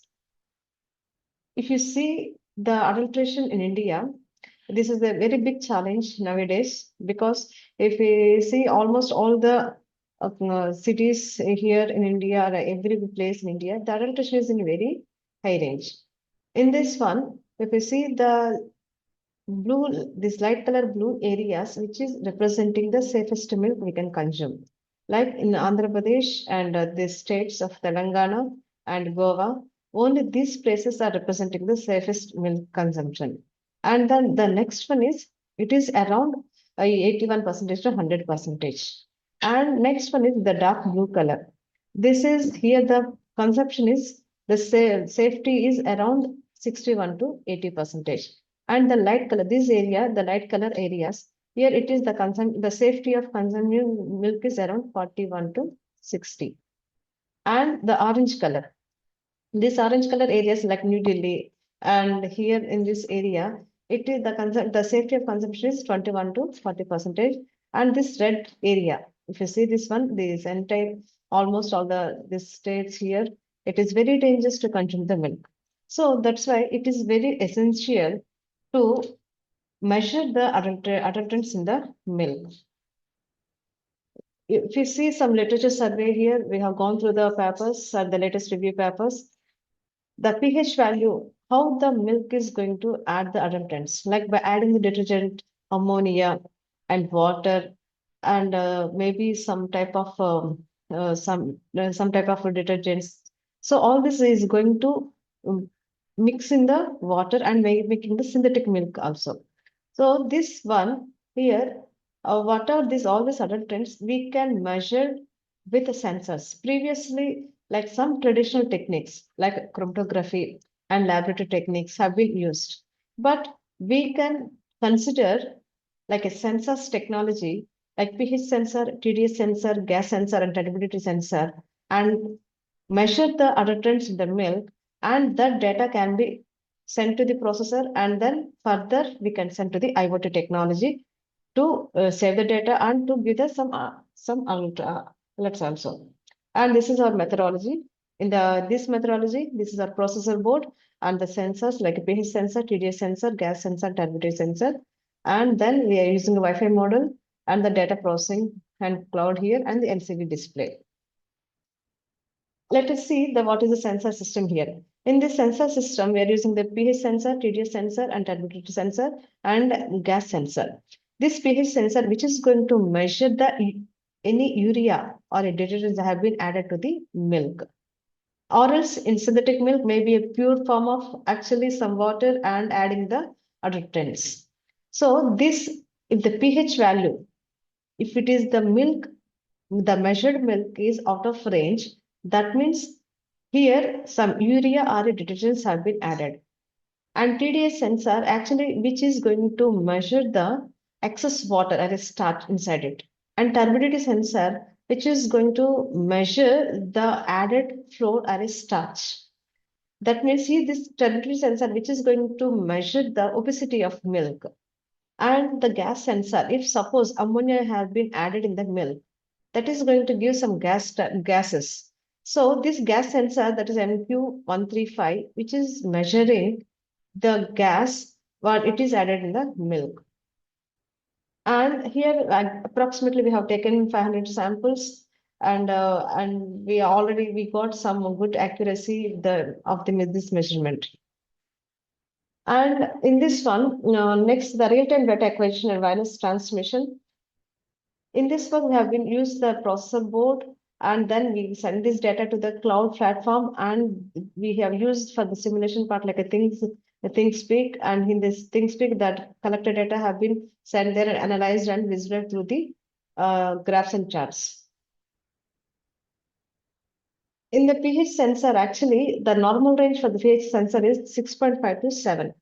And the TDS sensor here, it is going to measure the dissolved solids. And the gas sensor, which is going to measure the contaminations like ammonia or maybe a formalin. And turbidity sensor, which is going to measure the thickness of the agents. And here in microcontroller processing and the displays, here we used around Arduino board and ESP32 the process, and we are using a LCD of 16:2 LCD display. And this is our this is the project developed by our students. In this one here, these are the sensors and the processor board and everything. And if the water is diluted, now the TDS is the TDS sensor, which is going to display that value, the TDS sensor, the pH value, and turbidity sensor and gas sensor. Now, in the TDS sensor, if the value is less than 500 ppm, and And this pH value sensor, which is going to display 6.5 to 7, it is a normal. If it crosses the limits, that means this water dilution have been there in the milk. And suppose if the starch is added, then this TDS value is greater than 2000 ppm and the pH is 6.5 to 7 and the turbidity is equal to 5 to 10 NTU, and that is NTU in the niflometric method. And gas sensor, it is not, it is starch is added means gas sensor is not going to show anything here. So that means this high TDS, that is over 2000 ppm with a turbidity of 5 to NTU, suggests the starch array flour has been mixed into the milk.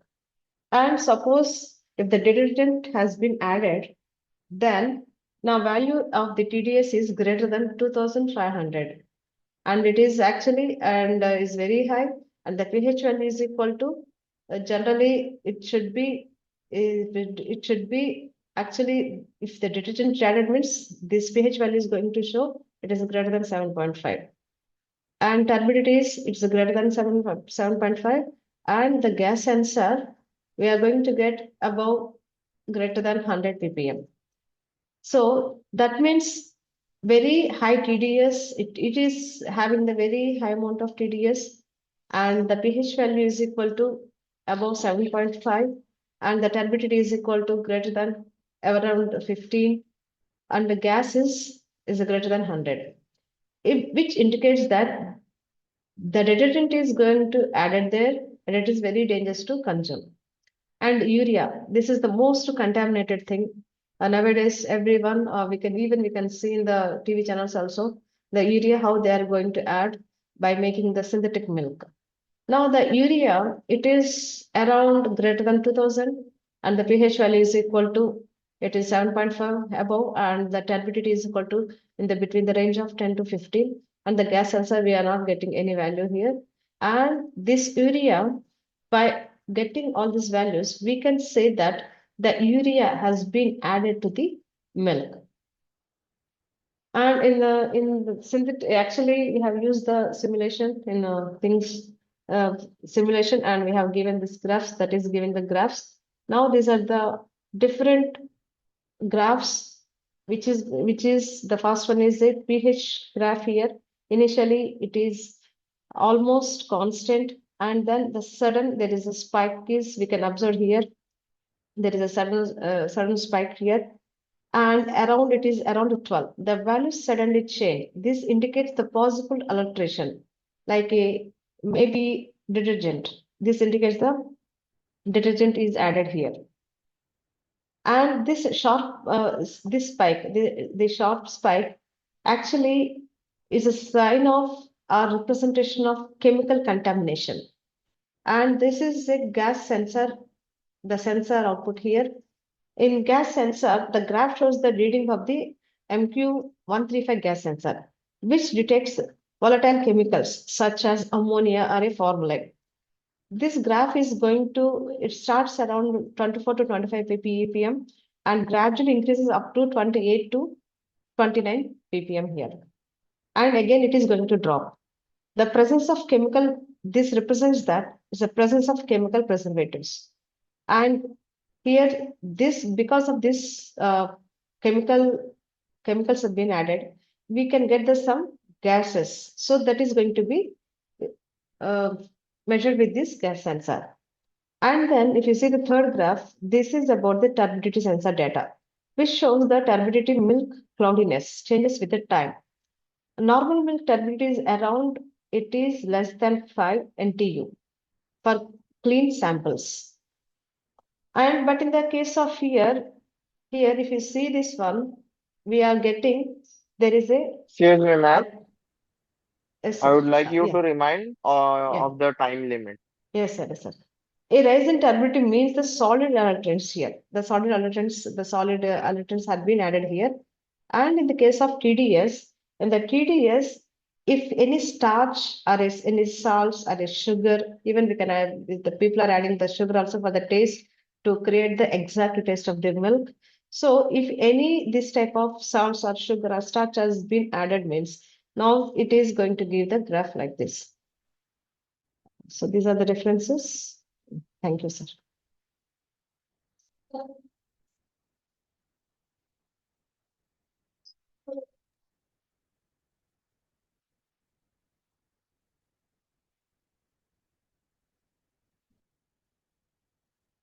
Hello. Sir. Good afternoon, sir. Good afternoon, madam. Sir. Madam, so excellent work, madam. And the Sir. question is, you extracted very good results, madam. What Sir. is the reference milk you considered to extract all these results, madam? Actually, in Hyderabad, we have taken some standard milks, sir, like a Sangham dairy milk and pure milk of heritage milk. And we have taken the 5 samples, sir. In each Okay. sample, what we have done is we have added water one time. We have added, and in one sample, only water we added, and one sample we added like urea. Even we bought urea, and we prepared synthetic milk also, sir. In synthetic milk, it's a matter of water, urea, oil also, because if you see our milk, we'll get some foam. So to create like a foam, like a structure, we added some oil and light amount of sugar and salt. And we all think we mixed it and prepared a white color milk like a structure, sir. And even we have tested with the outside milk, like a dairy farm. From the dairy farm also, not only these packet samples, but dairy farm milks also, we verified with that dairy farm milk also, sir. That is also good.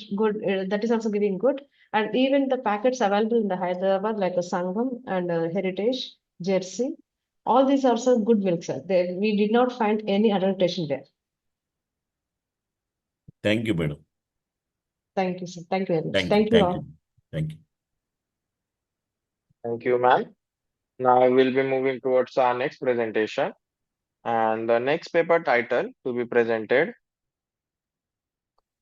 is Hybrid FaceNet, a model agnostic validation framework for improving precision in face detection pipelines. The paper to be presented by Satish R. Do we have the author or co-authors for this paper? Yes. So myself, Ambika, I'm the co-author of this particular paper. Sure, ma'am. So I will be presenting the paper. Yes, ma'am. Can I share my screen? Sure, ma'am.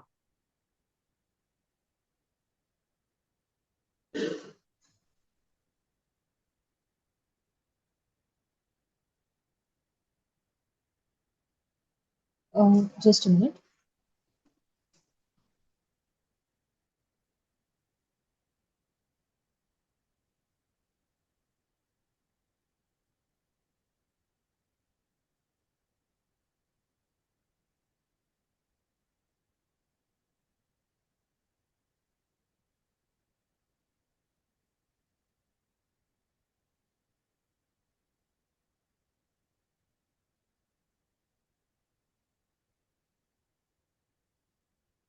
And are you facing any network connectivity issues or technical issues? No. I think I have shared my screen. Is it visible? Yes, your screen is visible. Yes, ma'am.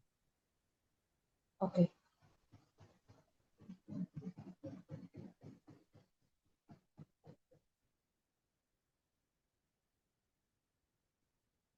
So hope my screen is visible with the slideshow. Ma'am, can you Visible, bring it madam. to full screen? Yeah. One second. I think I didn't share my entire screen. One second, I will share.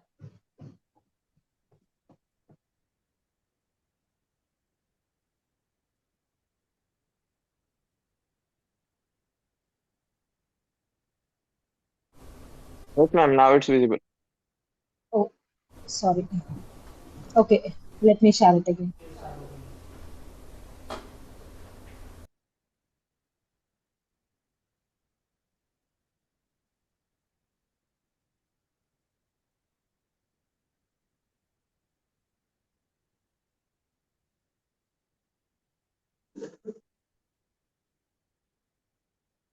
Okay, it is visible now. Yes, ma'am. Okay. Okay, so good afternoon, one and all present here. Myself, Ambika. I'm presenting my paper, our paper, Hybrid FaceNet Model Agnostic Validation Framework for Improving Precision in Face Detection Pipelines. And we are solving a critical overlooked problem in this particular work, that is validating face detections after detection to improve quality before real world use. And now coming to the problem analyzing in quantity was quality, even the advanced detectors like retina, phase, and YOLO, they actually produce, if we see, they actually produce three. They even produce redundant detection, duplicate faces across the frames, and there are false positives in unconstrained settings, etc. So all these are very very important problems that have to be addressed in order to get a good quality face detection algorithm. And now, if we see in the current limitations, there are three important gaps that have to be identified. One is detector-centric, like retina phase, where we need extensive retraining and GPU resources. And here, quality-based like phase QNet, which requires separate training and don't handle any redundancies. And whereas if you see the post-processing with SSIM, where we find the similarity with hashing and things, is for offline cleaning and not real-time video. So we are in need of a lightweight model agnostic handles which handles quality and redundancy, which is capable to be worked in a real time to overcome these issues. And now we our approach is hybrid FaceNet is a lightweight validation layer which helps to filter the implausible detections and remove the exact duplicates and remove near duplicates across frames, all without retraining. And the very important factor is that we are doing all these without any retraining to happen. And comes model agnostic. This works with DLib, Retina Face, and YOLO as plug and play. Add it, and we get the immediate reliability improvements. So there are three-stage fail-fast validations that we can do. One is size check, which eliminates implausibly small detections, and hash check, which removes exact duplicates, and through MD5, and SSIM check, which removes near duplicates using structural similarity, tested with classical DLib, and it has also been done with the state of art with Retina Face, real-time YOLO V8, and there are consistent improvements across all the combinations of improvements, all the combinations of algorithms. And it adds only 5 to 7 milliseconds per frame and maintains real-time capability. And we will be giving the input video where our face detector will be there to detect the face, and then comes a layer of another detection where we have hybrid FaceNet validation framework, which will check the size check, hash check, and SSIM check as the second level of check to remove all the unwanted no, duplicates and redundancies, and then we will be getting the final process to faces. Next comes three validation checks that we size check, which where faces under 20% of frame dimensions will be rejected, and it catches 40% of false positives instantly. And whereas if we take a hash check, MD5 hash per face, maintain hash set of seen faces and had set of scene faces, and here MD5 maintains the duplicate hash. If we come across any duplicate hash, it will skip it, and it eliminates redundant processing in static frames. If we take SSIM check, it will compare new phase to last validated phase, and if the SSIM is greater than or equal to 0.85, which we are setting as the threshold value, it's understood that it's a near duplicate and it will be discarded, and it ensures temporal uniqueness while allowing post changes. So we wanted to ensure our evaluation was comprehensive and reproducible. So we tested across multiple detectors, datasets, and benchmarks. So for detectors, we selected three representative systems spanning different approaches. A D-Libs hog-based detector, which represents classical methods, retina phase, which is state-of-the-art deep learning, and YOLO V8 phase, which prioritizes real-time performance. And for databases, we used three widely recognized benchmarks, wider phase, which is performance on phases in the wild with varying scales and appellations. FTDB, which provides unconstrained phase detection scenarios, and phase forensics, which includes manipulated phase, and this is actually particularly a challenging database. Our hardware was a workstation with an Intel Core i9 processor and 32 GB of RAM and an NVIDIA RTX 3090 GPU. This represents a high-end but accessible research setup. For metrics, we measured the precision and F1 score. This is a comprehensive setup which ensures our results are reliable and generalizable. And if we see here, our precision improves by 4 to 10 percentage across all the detectors, and the false positive rate was reduced by 40 to 55 percentage. And this is most impressive result when compared to the already existing ones. And now there are trade-offs as with many system, and recall dropped by only 1 to 2 percentage. And the runtime overhead is only 5 to 7 milliseconds per frame. At 30 frames per second, this adds less than a quarter second per second of the video. And these numbers demonstrate that simple, well-designed validation checks can substantially improve the detection reliability. And looking at the detailed results on wider phase, so wider phase mostly, which is considered to be a challenging benchmark set, and we have applied different algorithms on this particular database to attain various results. And we could see that the algorithm, which is combined and created a hybrid algorithm with a FaceNet, and we can see there is an increase in the precision and there is improvement in the results of the work.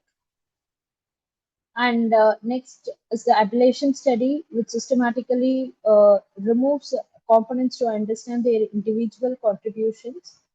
We used retina phase and wider phase as our test case. Let me explain what we found. And each component contributes incrementally. Parameters are optimized and size threshold to 0.20. SSN threshold 0.85, and balance precision recall was perfect enough. And now these images will tell the story better than numbers. So what you're seeing here is before and after comparisons using real images. So before, if we see there is a multiple overlapping images in that single frame, if there is a change of postures that are happening, the same duplicate faces will be detected. But after the application of our the hybrid FaceNet algorithm, we can see that the face will be exactly detected only once, and there are no redundancies or duplicates getting detected. And so let me conclude by highlighting three takeaways and our future research directions.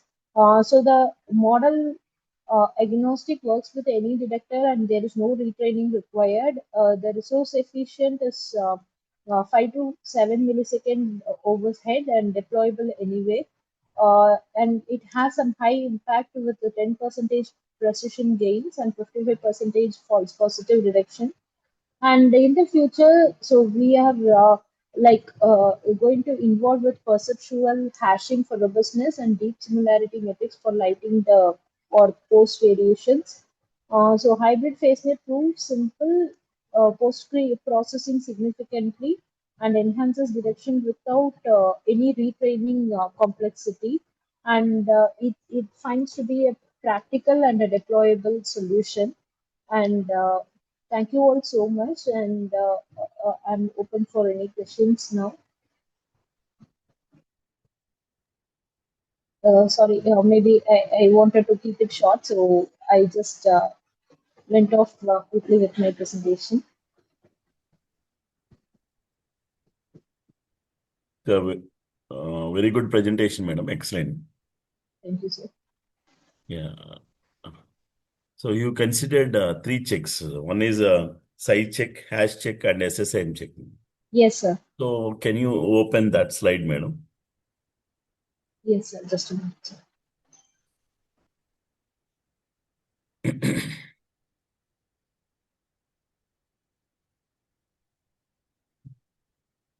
Yes, sir. Yeah. Right. So side check, you considered some threshold value, madam? Yes, sir. Are you considering any threshold value? So my question here is this threshold value is applied for all applications? Yes, sir. The- Actually, sir, this particular part of the paper is a work that we have just taken it for detecting the deepfake. And because no, why this question raised? No, in slide number 11, please go to the slide number 11, madam.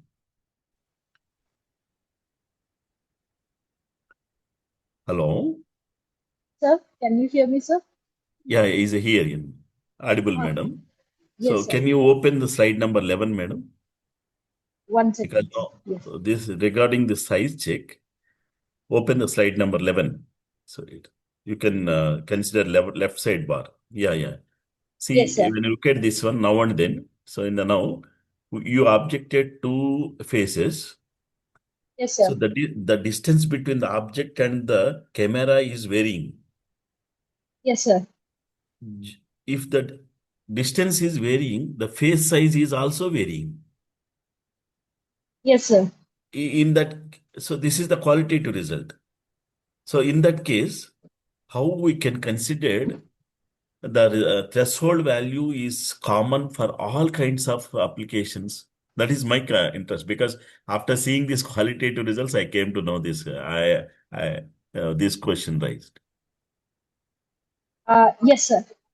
So actually, the threshold value in general, it's not an absolute one. We take it as 20 percentage, but it is actually the bounding box will be calculated. The width and height will be should be greater than or equal to 0. Like 20 percentage with the frame width and with the frame height, sir. Yeah. So that is to be tuned. Yes, sir. That has to That be tuned that has to be accordingly. optimally tuned based on the Yes, distance sir. between the camera and the object. Camera on the face. Yeah, exactly. Yes, sir. And when I'm looking at this slide, the hash Okay, check sir. also you did. Yes, sir. So lighting influence also is visible there. Yes, sir. So how to so this may change similarity also. Yes, So sir. how to address Actually, yes, sir. Lighting influence will also change the result, which is what is being like. We are going deeper onto that hashtag thing later in the future work. Sir. Now we have just included the basic hashtag MD5 kind of algorithm, and we are going to try to use PA hash kind of algorithms to improve the lighting influence on detecting the faces, sir. Okay, excellent. Yeah. Thank you. Thank you so much, sir. Thank you. Thank you. Thank you, sir. Thank you, ma'am. Moving towards our last presentation. The paper to be presented is User Satisfaction and AI Personalization, the study on of Gen Z on Facebook in Vietnam, and the paper will be presented by Mr. Hyun. Thank you. May I say my slide?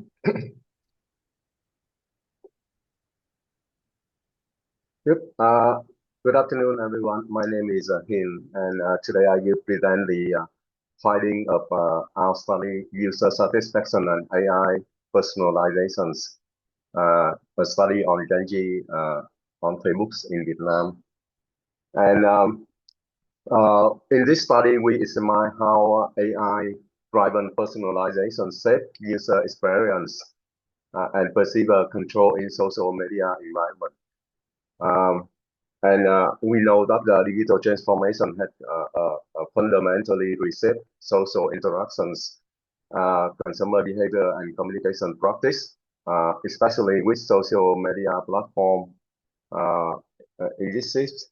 And AI has become the central engine of this platform, employing sophisticated algorithm curation to analyze every user actions, and from the user click and like or share. Um, so we in order to the AI will use to tailor the content and deliver back to the user. So this study this approach using personalized of AI to maximize user engagement and retention, and make the online experience more relevant and more efficient. And however, the deeply personalized environment created a significant paradox. Uh, why personalization enhance user satisfaction and efficiencies, it also raises some critical concern regarding the autonomy, trust, and access to information. And when algorithm function but as a black box system, users often experience skepticism and reduce agencies even while they are continue to use this service. So with mediation can reinforce the chambers, amplify the misleading information, and potential compromise critical engagement and overall digital well-being. So this reality is especially salient for Gen Z, that is Generation G, who are true very digital native and who social life and identity are deeply integrated with this environment. And uh, our study moved beyond the technical mechanism of personalizations and investigate the experiential dimensions, especially the way which satisfaction, trust, emotional response influence the young user engagement with personalized content. And we focus on Facebook users with the age between 18 and 24 in Vietnam. And Vietnam is an emerging economy with very high social media adoption especially within Gen Z. And we our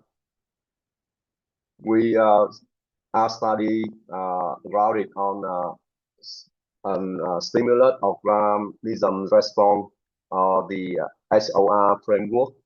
And with this model is widely applied in behavioral science and particularly suitable for analyzing AI-powered personalizations because it allows us to examine how algorithms recommendation influence user internal cognitive and affective processes, and how this shape the overall evaluation of the personalization outcome. That is how they respond to this AI personalizations. Our model research including five factors, which we hypothesize that they give positive influence the overall evaluation of AI-driven personalization. That is, we use five-factor emotional response, user satisfaction, perceived interest, perceived useful, and time spent. Um, and and we utilize quantitative cross-sectional surveys, gathering 200 valid response from our target sample, and the data were analyzed using the POSM, that is a partial least square structural equation model. And we use this model to test the proposed hypothesis. And in our sample, we have some summary of the demographic of our sample, but we have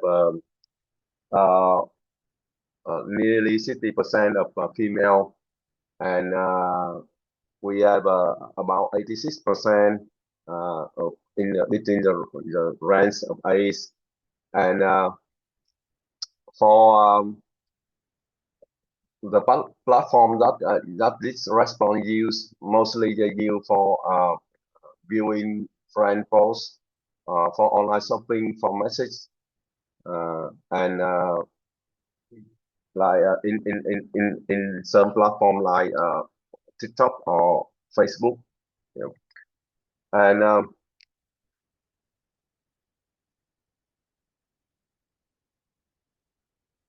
And we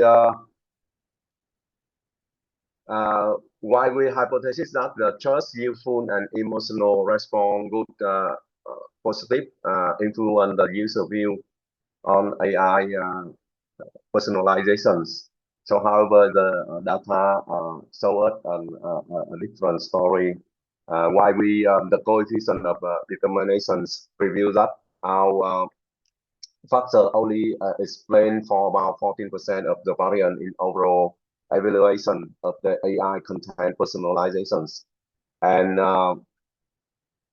this is quite a weak explanatory power, and this suggests that the selected predictor capture only a small fragment of overall complex dynamic that shaping the user engagement in the AI-mediated ecosystem. Or talk in another way, that the current, the recent model maybe not fit with the new generation, and also in the new technique relating to the AI personalizations. And the user satisfaction were the only factor that exerted statistically significant positive impact on the AI content. And so this finding emphasized that the importance of immediate gratification, that if the personalized content feel relevant and fulfilling, the user will accept the system. And other factor falling into insignificant, so no statistically significance. So based on our results, we see that there are significant effect of user satisfaction, highlight the optimization logic in machine learning algorithms, and recommendation algorithms are typically used to maximize short-term engagement and click-through rates by constantly calibrate feeds to ensure positive effect, response, and perceiver relevance. And the limited role of trust usefulness shows that the current personalization mechanism operate at a black box system, and where transparency and utility are secondary to the goal of the engagement maximizations. And the user, that is Gen Z in this context, willing to accept Excuse me, sir. AI-driven decisions. Yes. Just wanted to remind you of the time limit here. Okay. Thank you. So I will pass through to the some of the recommendations. So we have 3 recommendations. First of all, we to enhance the transparency, the platform must provide more clearer explanation of recommendation mechanism and offer accessible for personalization controls. And the second is for promote user agencies, we have to provide an input tool that allow user to actively manage their preferences, offering opt-in and opt-out option for data practice and monitoring usage pattern to encourage healthier engagement. Um, and also the regular auditing is essential to mitigate the bias and ensure fairness across diverse user group. And of course, this study there is some limitation that because of the design of the research, also the method, and also the sample we apply for this study is not very large sample, so maybe there is some bias related to the data for analysis. So that's the all of my presentation. So thank you for listening.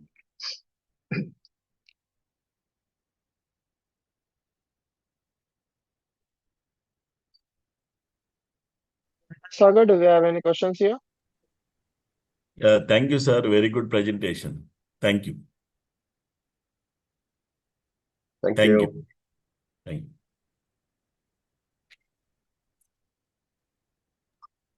Thank you, sir.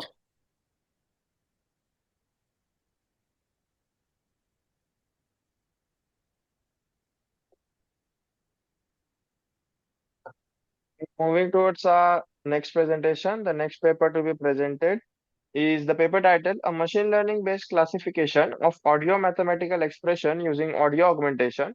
And the paper will be presented by Vaishali Kherdekar. Yes, sir. Yes, sir. I will share my screen. Sure, ma'am. So sorry to interrupt. If we completed the presentation, we shall leave. Ma'am, it is requested to all the authors to stay till the end of the sessions. Okay. Yes, Vaishali, ma'am, you may proceed. Yeah. Someone else is presenting, I think. Yes, ma'am. Currently, I was presenting the screen. I have turned it off. Now, can you please try again? Yeah.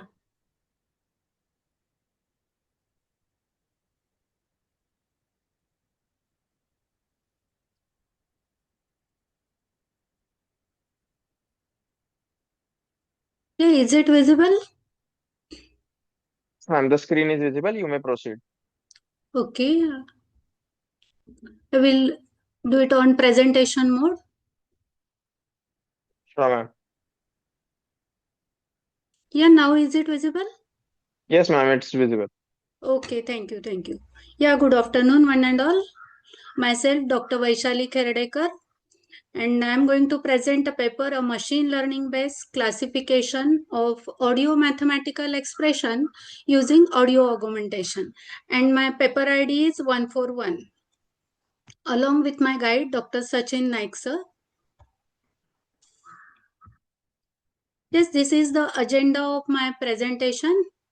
I am going to cover the problem definition, research methodology, then dataset selection, methodology, result, benefits, and the future directions. Yes, then why classification of audio mathematical expression? Because recognition of this audio mathematical expression, it is one of the challenging tasks because mathematical expression consists of the superscript, subscript, then position of symbols, alphabet, functions, etc. And it is challenging because acoustic phonetic, it varies from person to person. And the existing literature indicate that present on that is most of the researchers work on the handwritten mathematical expression recognition, and there is a less work is present on the audio mathematical expression recognition. That is, it is a challenging, and this is the process of recognition of audio mathematical expression. And we have selected data augmentation. Yes, why data augmentation, for what purpose it is used? That is data augmentation. It creates the new training samples by giving, that is we are inserting certain noise or control the disturbances to original data set, generating the synthetic data. And there are mainly two primary approaches of the data augmentation. One is the perturbation based and another one is the combination based mixing. Then in the first method, it modify whatever the individual samples are there, it modify that with certain transformations. And the second method is the combination based method. That is in that certain audio signals, these are cutting and then again that merging that, then mixing that. That is a combination based augmentation. And these data augmentation method, it can be applied for various domains, not only for audio. That is, it can be applied for image, text, video, etc. This audio augmentation methods, that is, we are in here in this study, we have used the noise based, that is augmentation. Yeah, this is the survey of data augmentation techniques that are used for the audio classification, that we have reviewed the literature from 2013 to 2023. And most of the researchers use the data augmentation for the that is audio classification, for the speech classification, for the speech recognition, for disordered speech recognition, for end-to-end speech recognition, for isolated word classification, audio classification. That is, most of the researchers use this data augmentation technique for the audio classification. From the literature review, that we came to know that there is a limited work is present on the mathematical expression speech recognition. That is, existing mathematical expression speech recognition system, it has certain limitations in techniques, in the data set, database size, language, due to variations in the acoustic phonetic across the speakers. Then there is a need of this accessibility, that is mathematical expression speech recognition system. These are essential for enable content creation and modification through voice. And that is that current literature, there is a lack of comprehensive and constructive framework for recognition of mathematical speech expression systems. Again, there is a vocabulary constraint is also there, because there is only one data set is there, that is Hamex data set, and which is present in again in the French language, not in the English. Okay, and English language, that is mathematical expression English language data set is very less, that is only for digits and alphabets, etc. And this data augmentation efficacy, that is, it shows that that research shows that the data augmentation technique that improve the classification accuracy for audio signal tasks. Hence, that is based on that literature review, we came to know that audio mathematical expression recognition, it remains challenging. Data and data augmentation, it significantly impact on the classification accuracy. And based on that research gap, that we have defined our problem, that our objective is to study the classification of audio mathematical expression using data augmentation technique. That is, this research, this study, it investigates how data augmentation methods, it can enhance the accuracy and robustness of machine learning models for classifying the mathematical expression across different categories. For this study, we have used the empirical based research methodology. That is, first we have analyzed the existing literature, then identify the problem and finalize the objective, then apply the audio augmentation, and based on that, then again we have extracted the feature extraction, then the hypothesis is tested, and performance of the proposed methods, then these are evaluated. Yeah, data set selection, that is existing literature shows that indicate that is less work is present on the audio mathematical expression. Hence, that to create a data set is also a challenge for us, that we have used the Audiocity data set, Audiocity tool for recording, and in that sampling rate we have selected as a 22 kilohertz, age group from 10 to 50. Number of males we have selected 10 and number of females we have selected 10. And then for that we have selected 6 categories of mathematical expression, in that algebraic, quadratic, area, trigonometric, summation and the differentiation. And from each category number of that is recordings are 100. Yeah, methodology used for this, that is we have given the audio input audio signal, that is whatever the audio data of mathematical expression raw data that is given selected as a input. Then we have performed the pre-processing, that is cleaning, normalization, segmentation, and after that audio augmentation technique, apply noise based audio augmentation, and then feature extraction, that is transform this audio into meaningful features that we will see again later on in detail. Then apply the classification, neural network and SVM, and then evaluate the result.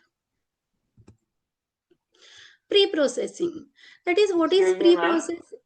Yes. Sorry to interrupt. Just wanted to remind you of the time limit here. Okay, sir. Okay. Pre-processing, when these data samples are created, then at the time of recording there may be various types of component, that is see here it is a that part is there where that audio signals means it is not useful. Okay, then before pre-processing and this after pre-processing, whatever this part is there, we have removed that in the pre-processing, and then we have extracted the features, that is first normalize that, and then we have extracted time domain, frequency domain and substral domain features, and then apply the classification, that is neural network and support vector machine with RBF kernel and linear kernel, and then we have used the optimizer, Adam optimizer, activation function ReLU, we have used learning rate of 0.001, loss function, sparse categorical cross entropy, and then evaluate that. These are the results. It indicate that is without augmentation our result shows that it is a 93% accuracy for these 6 categories of mathematical expression. That is for algebraic it will show the that total 96% accuracy, for the quadratic expression for area and so on, and this with augmentation that overall accuracy is the 96%. Yeah, this is the confusion matrix.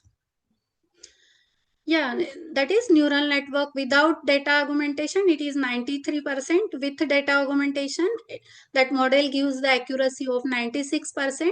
And SVM with data augmentation using linear kernel, it gives the 92.5%. And with data augmentation using RBF kernel, it gives the 94.16%. Okay, that is here. What are the conclusion? Conclusion is that classification we have already seen that it gives the 93 and 96% accuracy difference. That is, there is a 3% improvement. Neural network with data augmentation, it gives the 3% improvement in the accuracy, and that data augmentation techniques, that is gives the better result. And this the performance of again audio augmentation, it using this SVM kernel is also, that is SVM with linear and RBF gives the more result. Then what are the benefits of this study? It will help the users, that is to input the mathematical expression with the help of speech. Again, it speed up the entry of mathematical expression in documentation. It will help disabled people, especially blinds, to document the mathematical expression with the help of speech, and also it is useful in the mathematical tutorial systems. Yes, future direction, that is we want to extend our study for different here now for this study we have selected only 6 categories of mathematical expression. In future we want to extend that with the, that is extend this experiment with the different categories of mathematical expression. And also we want in future we want to use the different type of that audio augmentation techniques such as warping based, mixing based, masking based, and improve the result with we want to use in future CNN also. Yeah, these are the references.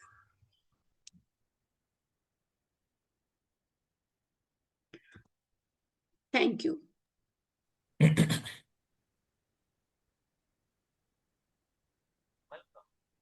Good afternoon, madam. Hello. Good Yes, afternoon, sir. madam. Good Good afternoon. afternoon. Good afternoon. Right. So only single question, madam. Yes, So sir.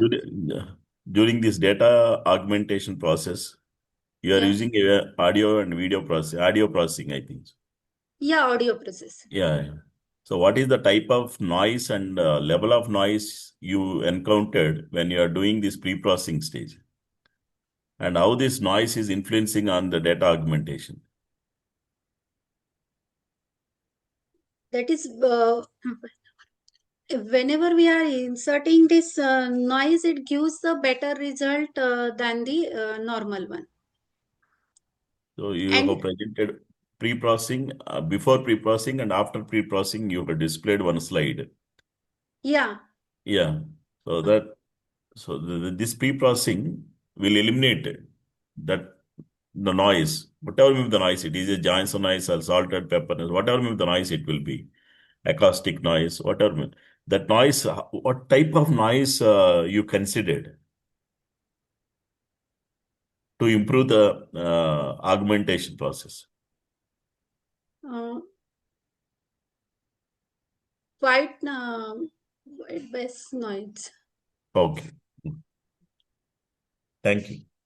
Okay, thank you. Thank you. So, thank you, ma'am. Okay, thank you. Yes. Thank you. Yes.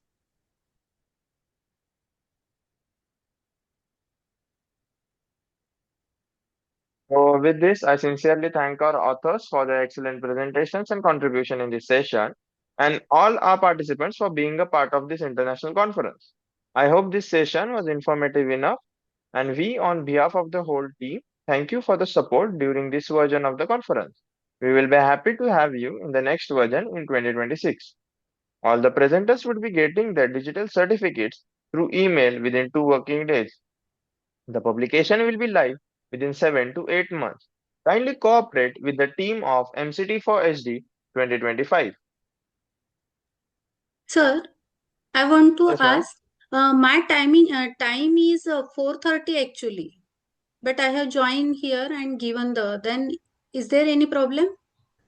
Ma'am, you must be following the PST timing, the Philippines local timing, that is 4:30. Then I have to give presentation again at 4:30? No, No, ma'am. ma'am. Yeah, yes, sir.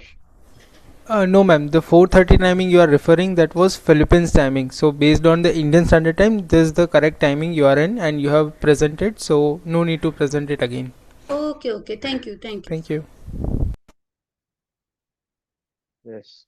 Hello, sir. We thought that this is Indian timing, so we joined at 4:20 for presentation. We didn't thought that it is not mentioned also that it is Philippines timing. Actually, it's mentioned over there that it's PST, but no issues. What problem you are facing right now? Sir, we have joined on 4:30, so we have to present now. Paper ID 199. Paper ID 199. Just give me a moment.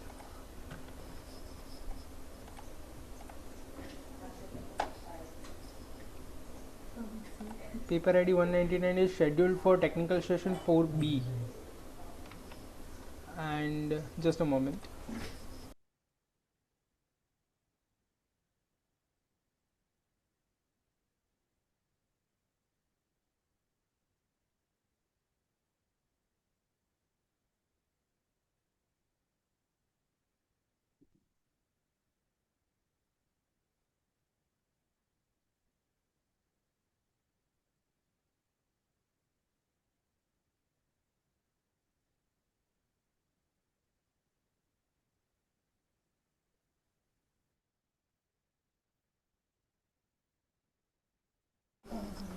Uh, Sir, if the session chair, Sir Vidyasagar is allowing, you can present it right now.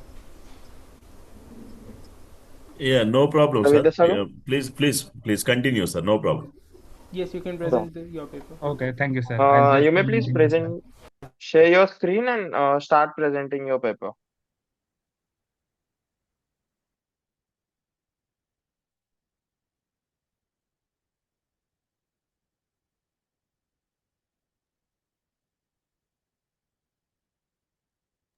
Ariman, you can start. Yeah. So good evening, everyone. So the topic for our project is explainable AI for graph-based drug discovery using deep learning. So the agenda of the topics which we'll be covering is in the next slide. So this is all the stuff that we'll be covering today. So I'll start with the introduction right away. Um, So we present explainable AI for graph-based drug discovery. So basically what we are doing is we're using GNNs to learn patterns in molecules using a reproducible pipeline which we have created, that is RDKit, which uses the PyTorch geometric to convert them which allows GNN to use them and then cap them for explainability. So we are predicting the ADMET properties which can be used to medically treat a HIV patient if based on his or her blood composition or the molecule that we have received from his blood. So next slide. So the motivation is drug discovery is slow and costly. Computational models accelerate this discovery part. We make it faster, make it cheaper, and at the same time, we are allowing we are uh, we are using the new technology that is VNNs, which naturally encode molecular structure and capture relationships which classical descriptors miss. Explainability is essential because you cannot actually create uh, you cannot actually create a treatment based on what a model has given you, a black box model. So explainability or out so explainability helps us to overcome that. So next slide. So this is our problem statement: building a accurate GNN that predicts ADME points and bioactivity, and generates XAI components for each molecule. So chemists can interpret and act on model predictions. So each model which we are dealing with today acts as a black box. So we are adding explainability to it so that it can overlook that it can overcome that difficulty that is faced.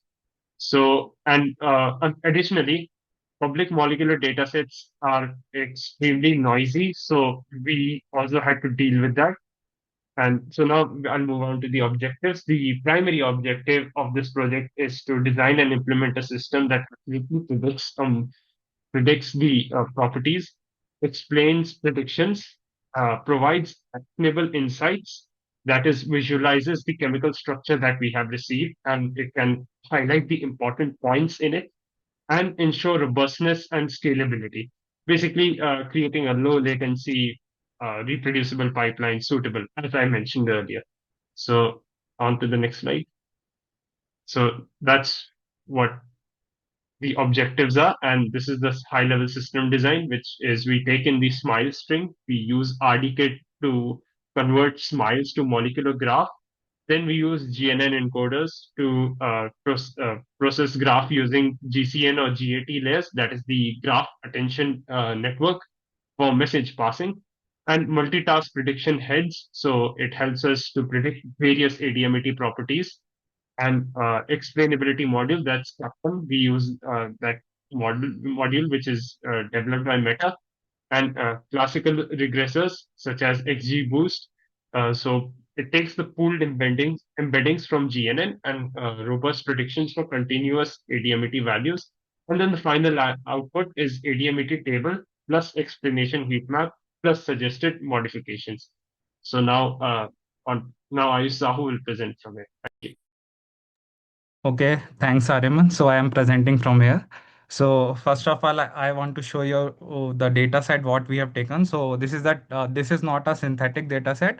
We have messaged our lab and we have filled a Google form and then they send it for medical purpose or computational purpose for the students. So why we has taken this topic? You can see that from like years there is no cure for HIV and people are still struggling to find the cure. So I'll just let you go here. So what HIV do? It make reservoir in our cell. So it mutates so fast. Is it goes deep down into our cells, and it also alter our DNA. So that's why whenever we take the medicine, it just not completely went out the HIV. So that is our main purpose to treat.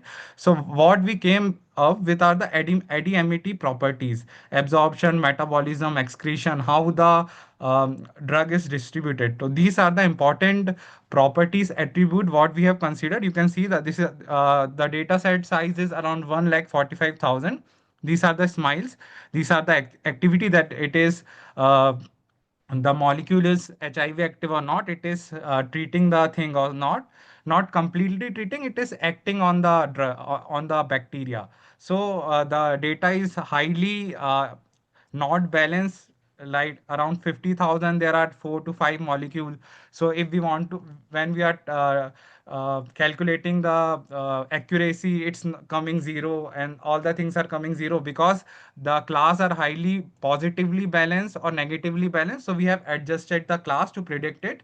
So we have done data augmentation over sampling of the thing. So you here you can see the molecular weight, exact molecular weight, log p, the permeability of the molecule, how it is polar to the molecule, total polar solubility area, that how it act with the drug, hydrogen bond donor, hydrogen bond atom, however number of rotatable bonds, number of rings, aromatic rings, heavy atom present in the thing. This all the things are present here. So that the ADMET properties of the molecule can be predicted. So here you can see the structure. When we are processing the smiles, we are just giving these two rows, smiles and the activity thing. We are not giving the numbers to the model.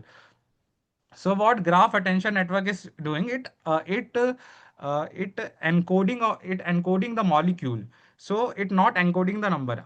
After the molecule is encoded, there are two things. One is it's going to the graph attention network, and other thing it's going to the regression model. So when it's going to the regression model, when corresponding to each embedding, we are concatenating the properties present in the screen. So we are concatenating these properties. So during training, we are uh, integrating CAPNUM, that's the explainable AI components. It's only getting attached in graph attention network. So when the model is training, the CAPNUM looking into it, that how the molecule is being generated, what is the probability distribution that the model is learning. So what's the attention score of the each molecule, each group, how the things are going out. It should not be a black box model that we are generating the drug, and the end user don't know, end user is the clinical trial, don't know that how this molecule is being generated. And then the regressor model are training on the whole data set and generating the properties. So this is the thing. So the proposed solution is input and processing. We are processing the smiles. Smile is the RDKit object. So we are not giving the chemical structure directly, because the chemical structure can be interpreted are so many ways. So that's why we are converting it to the smile object. So smile is a chemical object developed by RDKit, so that the each of the molecule is interpreted rightly by the model. So I go to the next thing. So GNN is encoding the molecule. So what happened in GNN? There are so many message passing layer. After 5 or 6 message passing layer, each node knows that what all groups or what all atom are present in the molecules. So that's how the model is learning the probability distribution. There are multitask neural net heads, just like in the transformer, that this head is looking this head is looking this. Like that explainability module, captain is an integrated gradient present during the training. So during the training, it's looking all the important score, what all heat maps it is planning during the thing. So here you can see real-time inference and output. So during real time, we can generate the molecule. It takes some times, and then it generate the real-time properties of the molecules. Also, it generate a real molecules. So we have run this model several time, and only one or two times, like out of 200 times, one time we got 67% accuracy of the HIV activity of the thing. So that is the thing, and we have done this certain metrics, model performance metric, explainable quality evaluation, comparative analysis. So now we will moving forward to the show you the model and all the things. So this is the thing I told you. HIV hide inside our DNA. HIV mutate extremely fast, tissue penetration and sensitivity sites. So if the HIV drug goes deep down into our tissue also, so if we give some heavy molecule, heavy drug, then it also damages our good cells in the body. So we can't just give the some strong medicine and go forward with it. So these all are the fully detect immune system can't fully detect the white blood cell in our body can't fully detect HIV. Reservoir live in hard to research places like brain, bone, marrow, bone, genital bone, gut issues. Destroying every infected cell would be dangerous for us. So this is the prototype. Now Abhinav will move forward with it. Thank you, Sahu. So this is my slide. So this is our prototype interface, the drug discovery dashboard. Basically, the goal of this dashboard is to allow users to easily generate, analyze, and interpret the drug molecules. So here, as you can see, these are the recent jobs. In the left, you can see there are recent jobs, the molecules we generated right now, just before.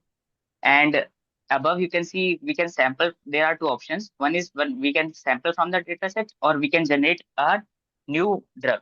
So either we can generate from the dataset which is already present with us, or we can generate a fully new molecule which we will predict, and all the predictions will come here. So in the center, you can see there are atom attributions. Here we have here it is telling how much each atom has contributed Excuse me, to sir. the. Sorry for the interruption. Just wanted to let you know of the time boundary. Yeah, sure, sir. So here it is telling how much each atom has contributed. Like if atom 0 here has contributed more to the drug here than the atom 4. So it is progressively getting decreases as the structure is coming. Next slide, please. So these are the ADMAT properties which we are focusing on. So here adsorption, how much the adsorption occurred in the body, how much the distribution is there, how much the drug is getting distributed throughout our body, and metabolism is there. So how much of it is getting passed out, and how much is getting digested and all. Excretion is like here, as you can see, all the metrics are given, how much it is coming out from the renal and all. And also toxicities for the human body, like how toxic the drug could be. Here, as you can see, the hepatotoxicity is low, and cardiotoxicity is minimum. So we can't use this drug on the human body. Its probability is low to work on human body. It can be harmful for the human body. So this is the graph for the ADMAT profile, which it was visible above. Yeah. So this is the JSON result which we can download if we want to save our data which we just generated, and graph index dimension is also given here. Okay, so these So are in the yeah. yeah, You can continue. Ayush can tell the Okay. conclusion. So this is a conclusion that we are going forward this particular problem. We can take any disease, but we went forward with HIV because there is no cure as of now. So what we have to do that there are some concerns in the thing as it involve medical interpretation. So we have done the oversampling of data as the positive candidate for the HIV are very less. So we have to do more measures on the data set to get more accurate result. Also the clinical trials, we have contacted some labs, they are undergoing it, they are considering our model.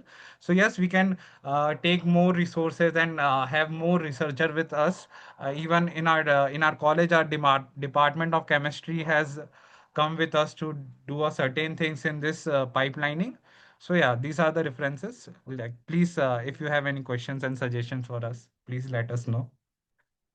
Yeah, so very good presentation, Andy. So is this model is applicable for 3D molecular structures? Yes, sir. We have 3D molecular structure. Um, You can see below this thing, below 2D thing, there is one 3D thing also. yeah. If I again I have to start the server. Should I start and show you the model? So that we can go for insight analysis. No? Should I start the server? Okay. Okay, sir.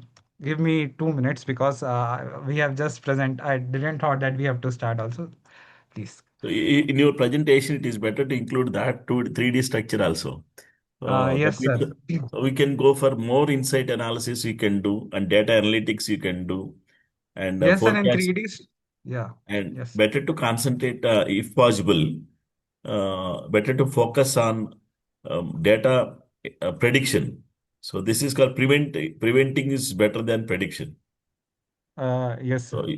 so you try to anticipate what will happen in future. So if you include Yes, that sir. thing, so you can go for patenting. Yes, sir. We have applied for patent also, sir. Yeah, congratulations. Thank Yes, you. sir. Okay, sir. Any other, sir? Any other thing? Yeah, thank you. Thank you from my Okay. side. Okay, sir. Thank you, sir.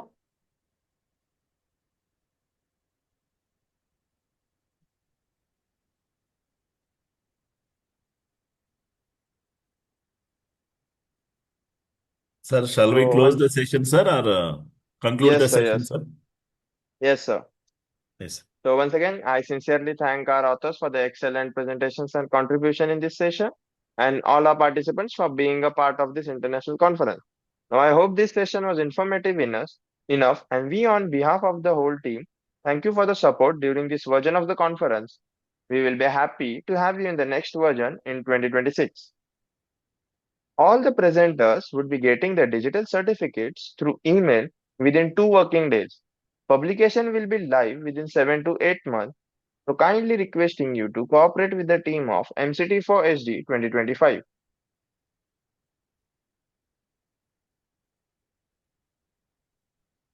I also thank our session chair, Dr. Vidyasagar, for chairing the session. So, here's a token of appreciation on behalf of Team MCT4SD 2025 and Global Knowledge Research Foundation and partners. I request Dr. Vidyasagar to share his closing remarks with us. Thank you. Good Thank afternoon, you, sir. everyone. Yes, sorry, sir. Yeah. Good afternoon, everyone.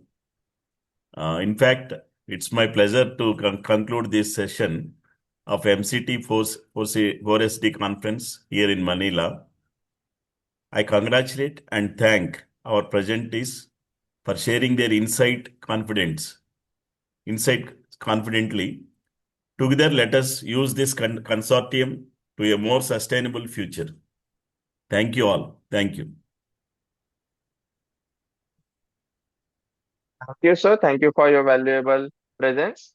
And at last, I kindly request you all to switch on the camera for a quick snapshot of the virtual conference. I'm very sorry. I don't know what's happened. My camera is not switched on. So right from the Sure, sir, no beginning, worries. it is unable to switch up.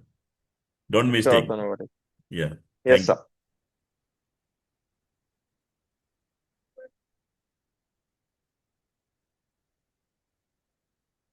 Once again, thank you all. Stay safe and take care. Thank you all. Thank you. Thank you.